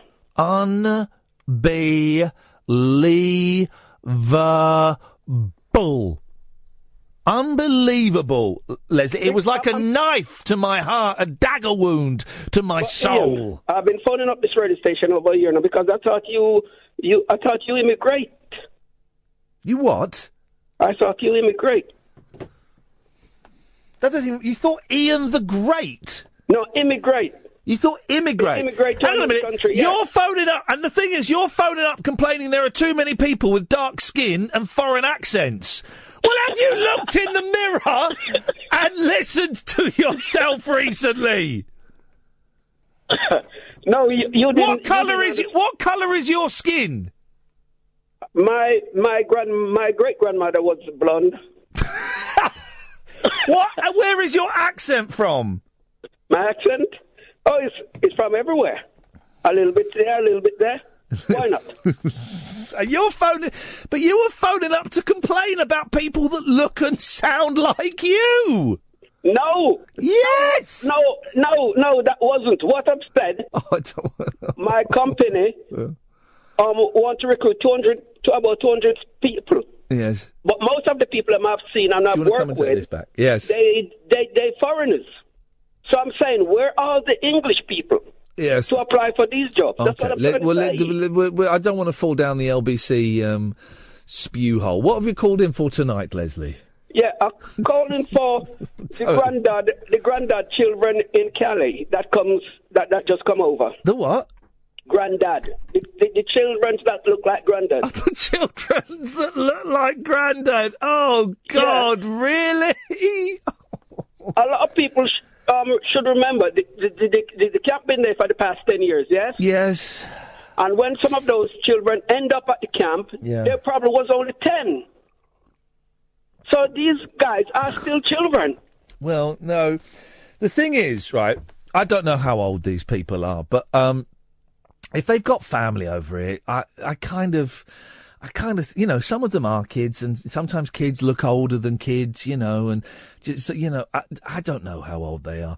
I mean, in Luton, right, I've seen bearded kids coming out of school. Yeah, I have as well. I used to go to school with a bearded kid. But saying that, I heard a statistic on Radio 4 earlier, and I think I've got this right, that over a certain period of time, basically it was 900 kids were brought over as refugees or something, and 600 of them turned out to be over 18. They got it. I'm clutching at a figure I don't quite understand. So I don't know, but they're also using the wrong people's pictures as well for some of them. Some of them are pictures that were taken in Calais and weren't taken over here in England. I kind of just think, you know, everyone was expecting it to be 5 and 6 year olds, but let's... Exactly, that's what I thought. But come on, I mean, the front page of The Sun, tell us the truth. It just, I don't know, it feels very mean-spirited, didn't it? It's only 14... MPs called for dental tests of child migrants last night as fresh doubts grew over their ages. 14 more arrived in the UK yesterday, but the oldest had crow's feet and looked closer to 40. I don't know, it's 14. It's not, you know... Give them the benefit of the doubt, you know. Poor sods have been living in a mud pit for however long they've been living there. Let's give them the benefit of the doubt, Les. So yeah, I mean, some of these kids they age very quickly because of the environment they've been living in for the past 10 years, ain't it? Hang on a second. So when you phone up LBC, you're full of hate. No, full of love. And when you I was about to say, when you phone up Talk Radio, you're full of love. Yeah. Yeah, man, I like that. I like the vibe, Les. Are you not scared of chives, are you? Chive, what's that? Chives. Yeah, talk to me. I'm talking to you, chives. No, I'm not familiar with chives. You're not familiar with chives? Yeah. Do you know what chives are? No. Hang on a minute. Tris? Something new. Tris? Hello? Hello, Tris. Can you explain to Leslie what chives are? Can you do some chive talking? I'll try talking, yeah. Chives are herbs, Leslie. Oh! Yeah, it goes in hot pot and whatever pot. Yeah, if you like. Oh, yeah. Hang on a second, let's see. Hang on a minute, stay there. If I should be able to add... oh, no, hang on a minute. Kyle? Evening. Can you explain to Leslie what chives are? Chives? You still there, Leslie? Oh, no, we might have... Hang on a minute. Conference. Leslie, you there now? Uh-huh. Yeah, Kyle's going to try and explain chives to you. It's a new feature we're calling Chive Talking. We're doing it. I like Chive Talking. Chive Talking? Yeah. I think you mean Jive Talking. Chive Talking. Chive Talking. Chive Talking. American stuff. Yeah, Jamaican doesn't do American stuff. No, she went of her own accord. I'm just Chive Talking. So, Kyle, do you want to Chive Talk? I'm Chive Talking. You grow them, and then you snip them, and then you can, and they're beautiful, delicious. What would you put? Where would you put your chives, Kyle? I would put my chives. If I was making like a cheese and onion pie, I'd sprinkle a few chives in that, maybe. Yeah. Maybe on some crackers. Sour cream, chives with sour cream. Ooh. It's a favourite herb. Leslie, I've got a question for you. Yeah. Sour cream, right? It's a great dip. It's beautiful in jacket potato. Get some Doritos. But how come it doesn't make you have an upset stomach? Because it's literally sour cream. I don't do sour cream. It's horrible stuff. Have you never had sour cream? No, I don't Leslie. touch that stuff. Jeez, Leslie, what's going... Tris, have you had sour cream? Of course I have, mate, yeah. How come it doesn't give you an upset stomach? Well, it's not sour cream, it's soured cream, isn't it? ED on the end. And... Okay. I think... And it's just a bacteria, isn't it, they put in it to make it tangy. It's the good bacteria. I don't even have bitter lemon. What? I don't even have bitter lemon. Oh. What do you like, Leslie? I just like things that taste like food. You like anything that tastes like food. Tastes like food. Yeah. Okay, I'm going to go through things that doesn't confuse my taste bud. You don't. No one wants you just the one. So let's go through some things that I think taste like food, and you'll let me know if they do. And I'm going to do a little chart here. Go ahead. Tastes like a good curry goat tastes like food. You what? A good curry goat tastes like food. Okay, so tastes like food. Doesn't taste like food. I'm just drawing a little like food. I'm just drawing a little chart here. Right, so curried goat tastes like food. Yep. I tell you what, this is what we'll do. Stay there. We're gonna have a break. Then we'll come back. We're gonna play. Does it taste like food or doesn't it taste like food? Poker with Leslie. Late night Iain Lee. Unfiltered night talk with the original king of unconventional conversation on Talk Radio. We have ways of making you talk. A lot of people, Tris, a lot of people are saying it is sour cream, not soured cream. It's really kicked off on Twitter. But let's park that to one side. Right. So we're going to play. Does it taste like food or doesn't it taste like food? Poker. Leslie is the judge, right? Now, the way this works. Okay. It's me, Tris and Kyle, right? We take it in turns. We name something that we think tastes like a food, right? If Leslie says that doesn't taste like food, you're out. Okay? You got it, Tris? Okay. You got it, Kyle? I've got it. Right, I'm going to go first. Curried goat. Leslie, does that you got to say that tastes like food or that doesn't taste like food? Tastes like food. Tastes like food. Okay, that's one to me. Tris, you're next. Right, Leslie. Prawns.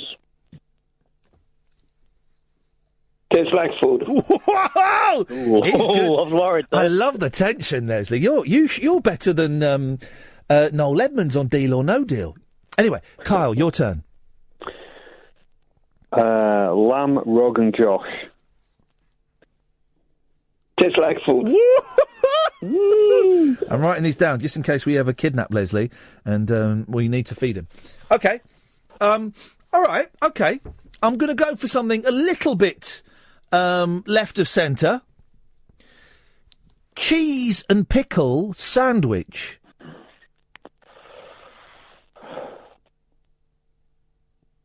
Tastes like food? Yes!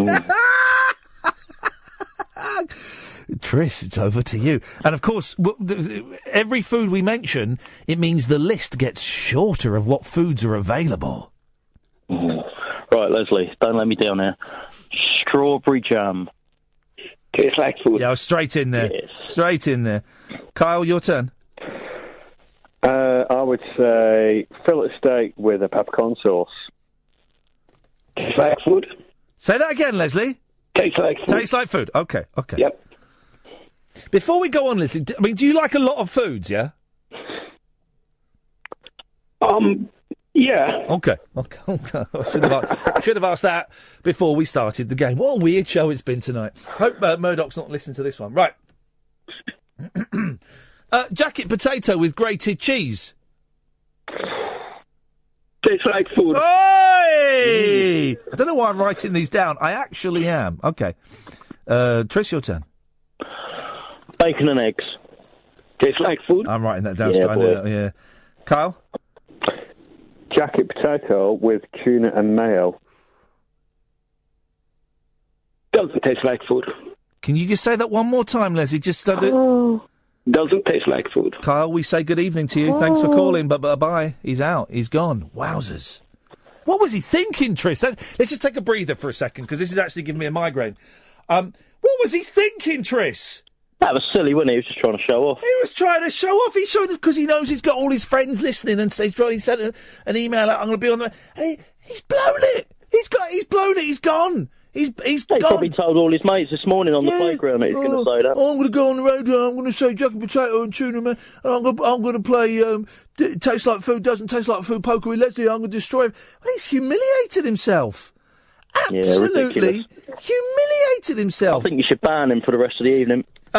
He's definitely banned until midnight. Yeah, I'll give you that. Right. Yeah. How you feeling, Leslie? Really good. Okay, this is sitting here watching Carry On. You're watching what? Carry On. Carry On? Yeah, Carry On, yeah. Oh, hang on.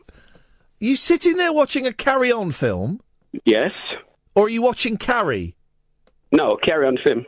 What Carry On film are you watching? I'm watching Carry On Screaming.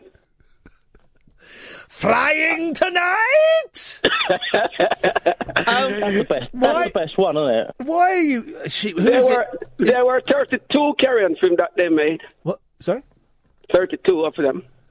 They made 32. Yeah. Why are you telling me that?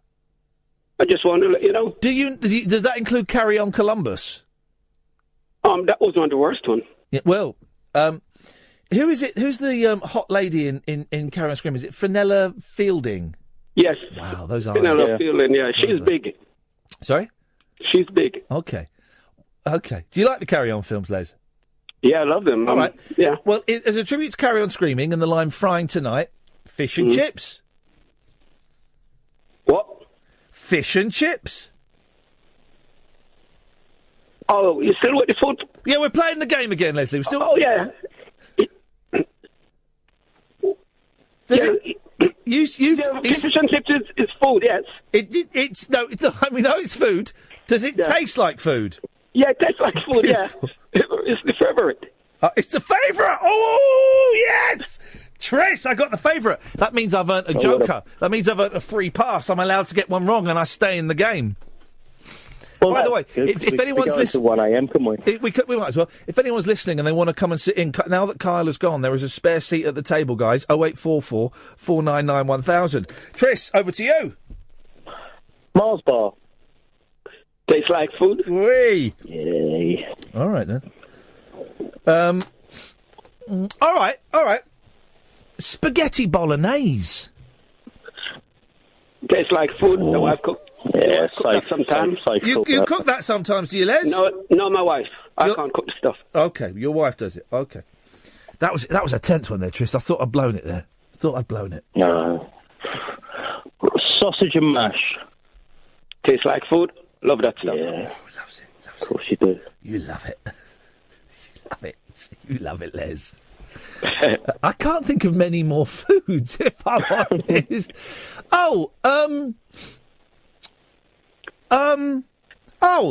Shepherd's pie. Do you like a bit of shepherd's pie? Lovely. Tastes like food. Yes! 0844 499 1000.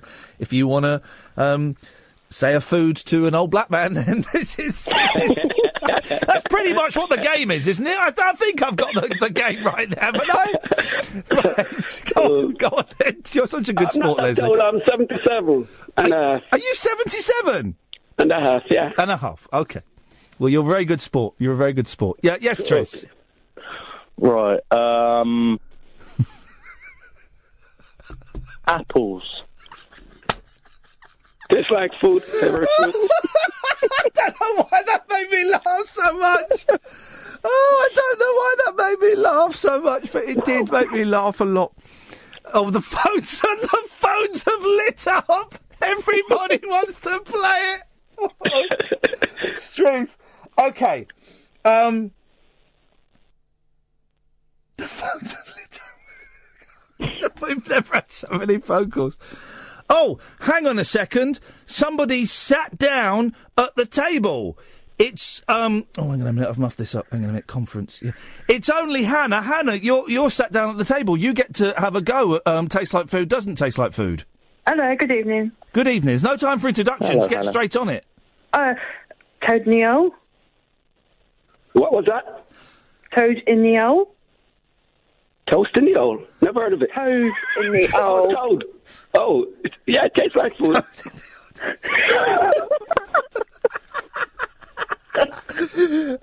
Oh, hang on a second. Who's this handsome stranger that's just wandered in? Hey, Is that me? If I'm not mistaken, it's Keith. Evening, Hi. Keith.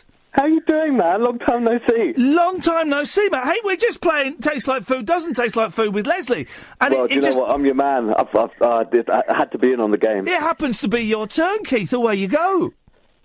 I'm going to play ribs. Ribs.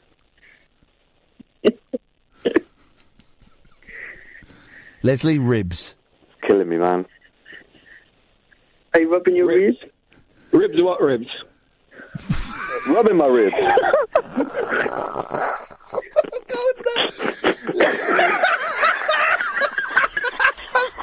Imagine someone's just turned on, right? And it's just people saying food and then long silences.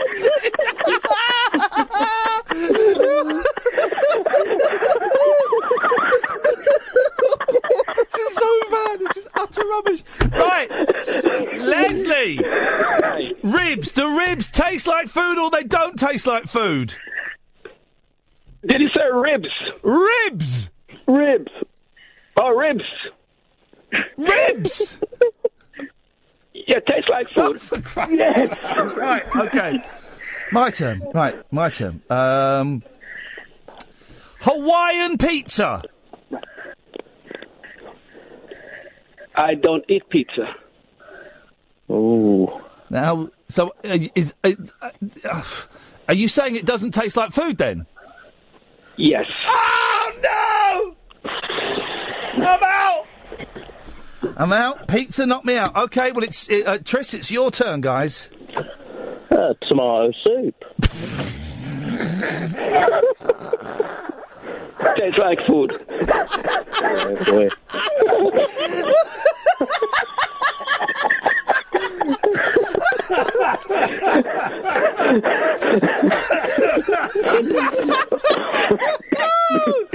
Oh man. Okay, Hannah. This is your Hannah. It's your turn now. It's your turn. Corned beef hash. Corned beef hash. Tastes like food. Love the stuff. You've got to say it, Leslie. Does it? You got to say tastes like food. Tastes like food. Beautiful. Keith, your turn. Easy one. Rice and peas. Tastes like food. Are you black?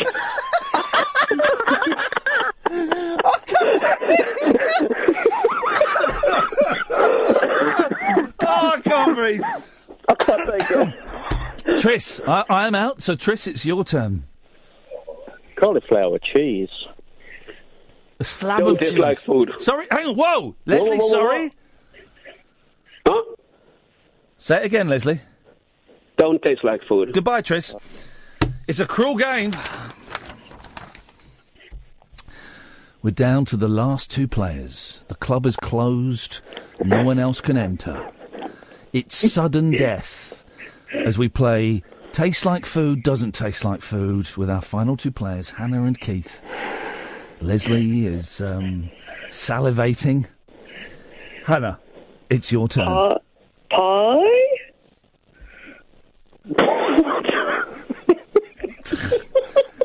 She's saying pies with a question mark, Leslie. Oh, pies. Pies. Pies. Pies. What sort of Tastes pie? like food. Tastes like food. Pies. Oh, we're going there. Okay. Okay, Keith.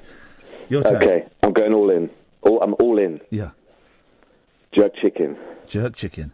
Tastes like food. Of course it does. Yes. I see what you're doing there, Keith. Well Too done. easy. Well done. Okay, Hannah, your turn. Lemon drizzle. Lemon drizzle. Lemon drizzle cake, that is, Leslie. Tastes like food. Wowzers! Okay. Okay, Keith, your turn. Roast beef and Yorkshire pudding. Tastes like food. Of course it does. Of course it does. Your turn, Hannah. Lasagna.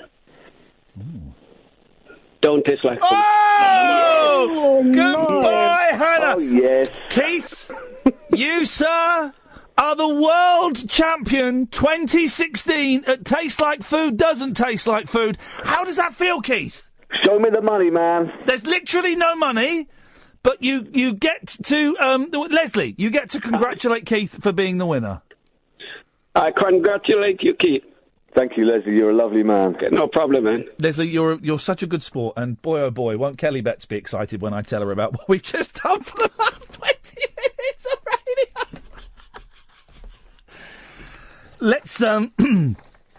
Let's go through that list again. Things that taste like food, in no particular order: roast beef and Yorkshire pudding, lemon drizzle cake, jerk chicken, pies, rice and pea and ting, corned beef hash, tomato soup, toad in the hole, shepherd's pie, ribs, apples, spaghetti bolognese, curried goat, prawns, lamb rogan josh, cheese and pickle sandwich, strawberry jam, fillet steak, jacket potato, bacon and eggs, fish and chips, Mars bars and sausage and mash. And the things that don't taste like food are pizza and lasagna. Wow, that was a tense game. Has anybody got a clue what we just did for the last 30 minutes of radio? I've got no idea.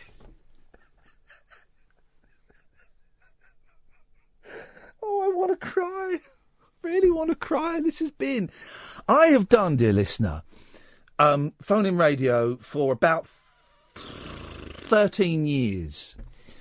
Well, no, a bit longer, actually, because I did it at XFM, 15, 16 years. That last 25 minutes was the weirdest thing I've ever been involved in.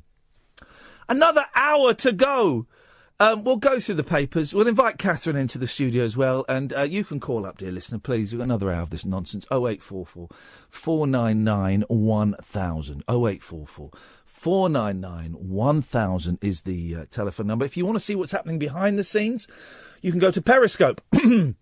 Where the Periscope camera is where Catherine and Ed are working, as opposed to being in my studio. And some of you radio geeks may enjoy it. If you go to periscope.tv/IAIN for November, LEE, you can see what it looks like behind the scenes. It's dead glamorous. This is Talk Radio. Across the UK, online and on DAB. Talk Radio. We'll get you talking. Talk Radio. Oh, man alive. Well, that's the podcast sorted. Another hour of this to go. Let's try not to talk about food if we can avoid it. 0844. Honestly, I've got no idea what just happened. Now's a really good time to call. Eben's going to be up after the news. You could be after him as well. 0844 499 1000. I'm Iain Lee. This is Talk Radio.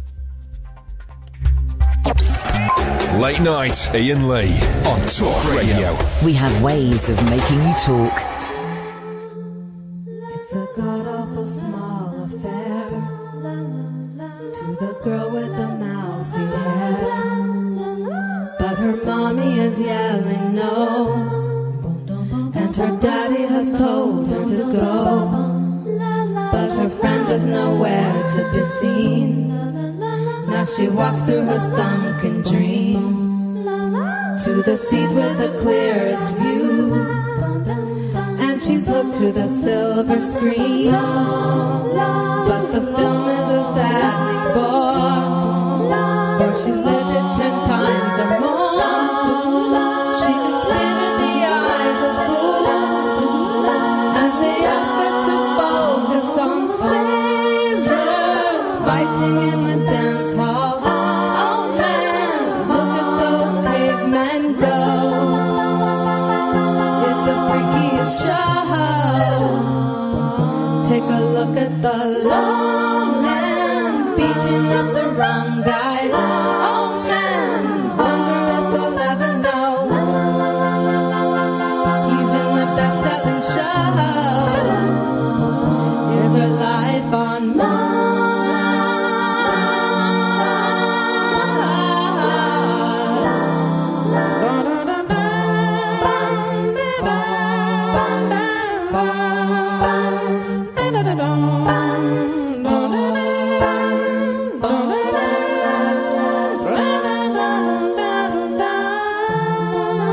It's on America's tortured brow that Mickey Mouse has grown up a cow. Now the workers are struck for fame, 'cause Lennon's on sale again. See the mice in the million hordes, from Ibiza to the Norfolk Broads. Rule Britannia is out of bounds. To my mother, my dog and clowns. But the film is a saddening bore, 'cause I wrote it 10 times or more. It's about to be ripped again, as I ask you to focus on sailors fighting in the dance hall. Oh man, look at all us cavemen go. It's the freakiest show. Take a look at the long man beating up the wrong guy. Oh man, wonder if he'll ever know. He's in the best-selling show. Is a life on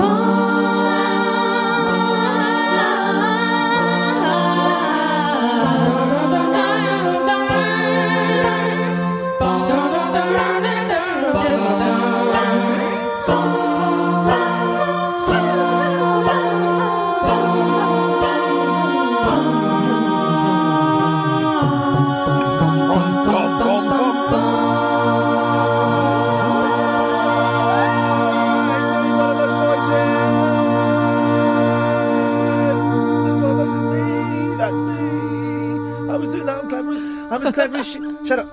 Shh. I'm as clever as she is. Hang on, let's do it. That's me. I'm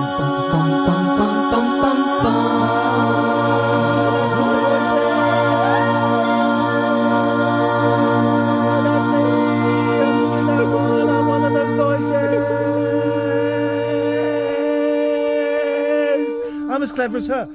Petra Hayden, who I've been on the fringes of being a fan of her for years. I think someone will know better than me. Eben and Jay, stay there, I'll come to you in a second, I promise. 0844 499 1000. I'm sure I played her Acapulco version of God Only Knows on when I was at LBC, and that was 9 years ago, 10 years ago, so I've been aware of her for quite a long time. And it never occurred to me to ask her on the show. And then someone, thank you, whoever it was, I can't remember who it was, someone included her into a tweet saying, oh, thanks for playing that Petra Hayden song the other day. I've become obsessed with her. And she retweeted it. I thought, oh, she's a human being.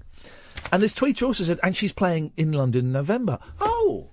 So I sent her a message asking if she'd like to come on the show, and hopefully November the 7th she's coming on the show live. Now she's in Los Angeles, she's isn't America. She? And her friend is in New York, and she's playing on Saturday, November the 19th, I think it is. And she's going to come on the show and talk to us, and I couldn't be more thrilled. Her sister is married to Jack Black. Oh. For a long time I thought it was her, but I got that wrong. But so she's coming on, which is wonderful. I'm really excited about that, really excited. And also, it gives me a great excuse, because I can just go and download loads of her albums now and legitimately write it off as a tax expense. Research. Yeah, it's research. It's research, isn't it? I mean, what you bought all these Petra Hayden CDs for? Research. Actually, legitimately is. I'm really excited as well, because on October the 30th, we are hosting the first ever Iain and Kath's performance ring. Now, there's been some confusion, right? Because I had some people emailing me saying, Iain, I thought you were going to email out this week about performing. Am I still performing? And I've had about 3 emails from people that aren't performing. So I don't know how that confusion has got out, so I'm really, really sorry. But I sent out, and I thought I made it clear. Obviously I didn't. I sent out about, I don't know, a month, 6 weeks ago, I sent out emails to the 12 acts that I wanted to appear. And I thought I'd made it clear that if you hadn't received an email then you weren't performing. Apologies if I didn't. I've sent out emails today to, we've got 12 acts. Should we go through some of the... Yeah, tell me, because I know a few. And I don't want to give away too much. No, because you need some surprises. So most people... how many people have replied? 1, 2, 3, 4, 5, 6. So 7 have replied. One of them is Jim the Dancer. I haven't got his email. So that's 8. So we're waiting on 4 people to reply. So, Dana? Yes. Is going to be performing stand-up for the first time. Oh, Triss was on. Triss, I don't know if you got my email. Let us know if you did. The Magic Man. Yes. Now, who is the magician? The guy who wants to have a go at magic. Where is that act? Oh God, maybe I've. Oh God, this is my worry that I'm going to have mixed it all up and have. Oh God, well, we've got Dredgeland. They're going to be pushing a wheelbarrow across the stage. Hassan is going to be doing musical stand-up. Michael Marshall. That's the Magic Man, isn't it? No. Oh. Is it? No, Michael Marshall is doing something where he has to try and find somebody during the show. Oh, right. No. Oh, gosh. Oh, I'm more confused now. I tell you what, let's talk to Eben, because Eben is one of the people who will be performing remotely. You're performing remotely, Eben. Is that correct? Yes, it is. You're going to be performing via Skype from the safe confines of, I'm guessing, Welsh Wales. Is that right? Yeah, in Wales it is. Lovely. And you're making a short little film for us, which you're going to introduce. And then we'll watch it, and then if it's all right with you, it'd be nice to have a little chat afterwards so we can talk about what we've seen.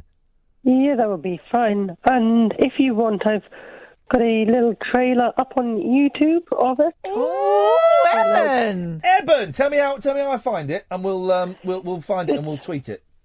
It's on my YouTube, Red Bull Cliff Diving Trailer 2016 it's called. Red my Bull, YouTube. Red Bull what? Cliff Diving Red Bull trailer. Cliff Diving Trailer 2016.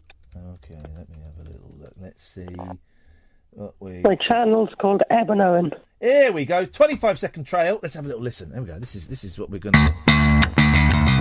Yeah. Oh, people in boats.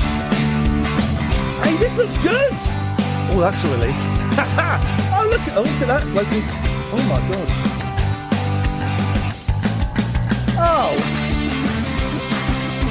Well, it's a bloke in very tight Speedos. Excellent. Standing very high up. Oh, Eben, that looks brilliant, mate. Yeah. Thank you. Yeah, that looks brilliant. I'm going to tweet that so that people know... Hang on a minute, I'll pause this. Fans of the game Lemmings will enjoy this one. There we go. There we go. Tweet that so people can have a little look at that. That looks brilliant, mate. Well done. Thank you. It may not be that good because I'm just like getting into video making now. Well, perfect. And I'm more into photography. Yeah.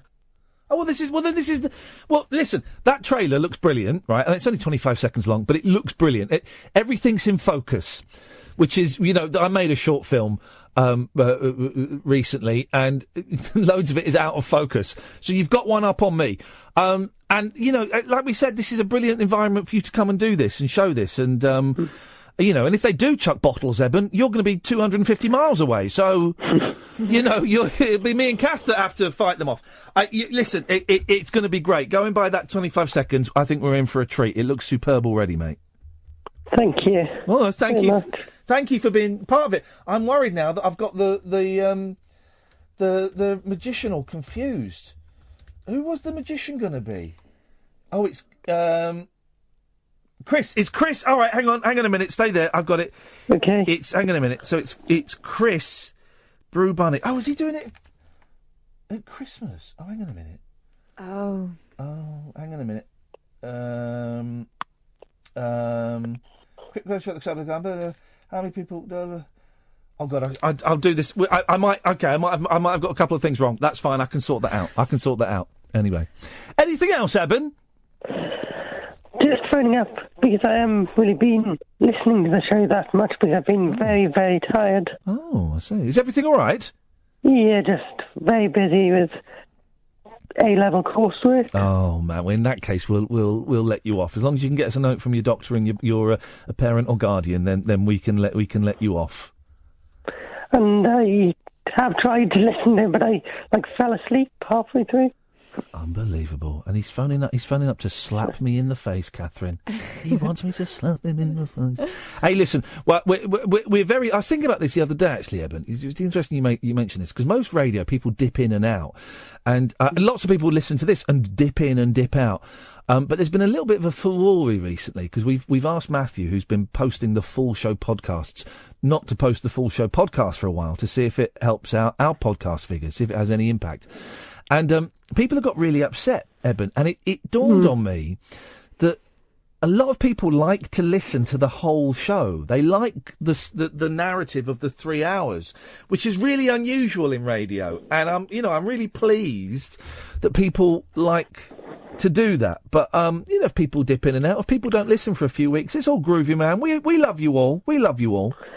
I've been sharing your radio show on my Facebook page. Nice one, man. Thank you. With a link, Talk Radio. So brilliant. We can do with as much support from people like you as possible. So that's very helpful, mate. Thank you very much. Eben, go to bed. Fine. Go to bed. Okay. Go to sleep. Relax that pretty little head of yours. And I'm really looking forward to seeing the rest of the film, mate. Thank you. That's all right. Thanks for having me. Cheers, Eben. Thank you, mate. That looked good, didn't it? Yeah. That looked really good.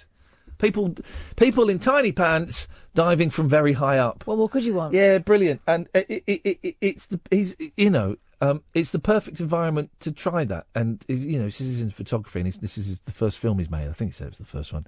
It's not his usual medium. Brilliant. Well, great. You've got an audience of about 100 people that are going to enjoy it. And it genuinely looks good. It doesn't look like a bit ropey, but we'll all sit through it and go, oh, yeah. It genuinely looked really good. Jay, then Ray. If your name rhymes with that, you're more than welcome to call in. 0844 499 1000. This is Talk Radio. Across the UK, online and on DAB. Late night, Iain Lee on Talk Radio. We have ways of making you talk. I got a friend, Mel, who listens. Even Mel. I used to work with Mel on Rise. You met her. She was... Sorry, I got a frog in my throat. She was at the Beatles film, I think, that we saw. Yeah. Sat behind us. And we saw her in the street once. Did we see her in the street once? Yeah, outside Richard Herring. Oh, yeah, well, she I think she'd been to see Richard Herring. Oh. Anyway, she listens to the show. And she sent me an email. I sent sort of emails during the show, and I can't always reply to emails during the show. But she sent me an email saying... I need Nigel to be explained to me. Right. And I didn't reply to the email. Good luck with that. So an hour later, she sends another email. It's... Oh, hang on a minute. How much of this can I... It's your friend Alex Lowe, isn't it? My friend Alex Lowe is an actor who does funny voices. So good. And I've replied, no! He's actually real, I swear! And she's replied, I believe you, I think... I am the most gullible person alive, creepy and funny Nigel. Oh. But this is the thing, right? Will she believe me? Mel, he's real. He's a real person.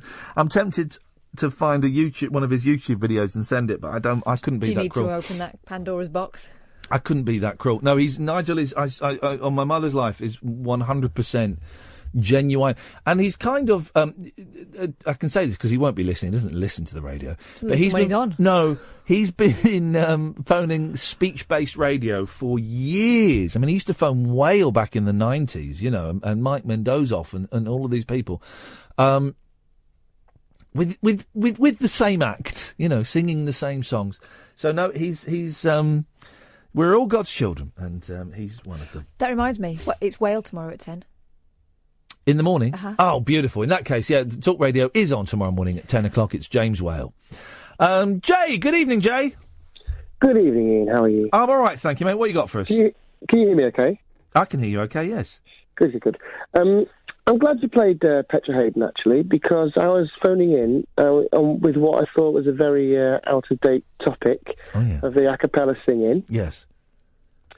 Have you heard of a guy called Smooth McGroove on YouTube? Smooth McGroove? No, I don't know Smooth McGroove. Who is this? I think you dig him. He does video game themes or a cappella, like 9-track voices. Oh, yeah. It's brilliant, but I don't know how to play it for you, but I think you should look it up and he does one for the Super Mario World Overworld theme. Hang on a minute. All a cappella, absolutely brilliant. Let's have a little look. The internet goes very slowly here. There we go. That's the guy up there, isn't it? Keep on.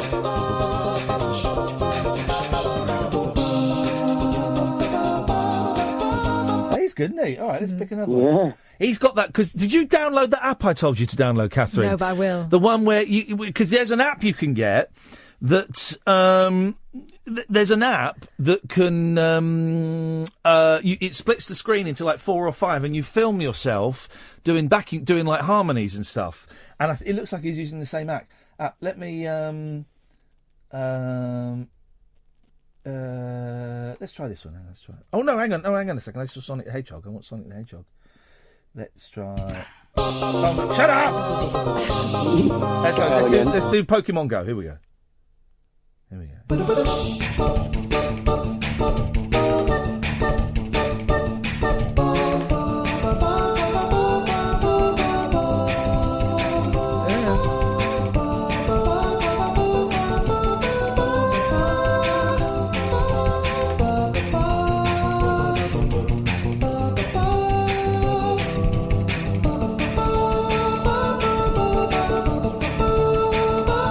He's brilliant, isn't he? He's got too much time on his hands, Jay. But then who hasn't these days? That's brilliant. I'd never heard of that guy before. I'll have some. I shall play that to my boys tomorrow. They shall find that very entertaining. In other a cappella news, yes. Do you remember? I can see Jay is vying for our a cappella correspondent position that has recently become free. Yes, Jay. Do you remember a band called the Futureheads? No. You don't remember the Futureheads? They were kind of a punky, poppy band 10 years ago. But about 5 years ago, they did a purely a cappella album of modern covers, but also old folk songs. Yeah. And on that, there was a cover of Number One Song in Heaven by your favourite band, or one of your favourite bands, Sparks. Yeah. This is the number one song in heaven. I thought you might dig that. I said you four vocal harmonies, and you might do that in your new a cappella band. This is the number one song in heaven. I do want to start an Acapulco band, but when we do it, we take it seriously, but we're just a little bit flat. And it's just... I don't think you'll have to try it, though. Oh! Why did you have to do that? Why is everybody sniping? All right, hang on a second. Here we go. Let's... the advert's finished. Here we go. Early. Here we go.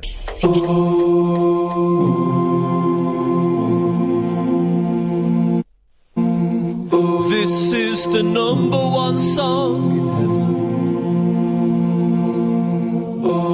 Written, of course, by the mightiest hand. All of the angels are sheep in the fold of their master. They always follow the master at his plan.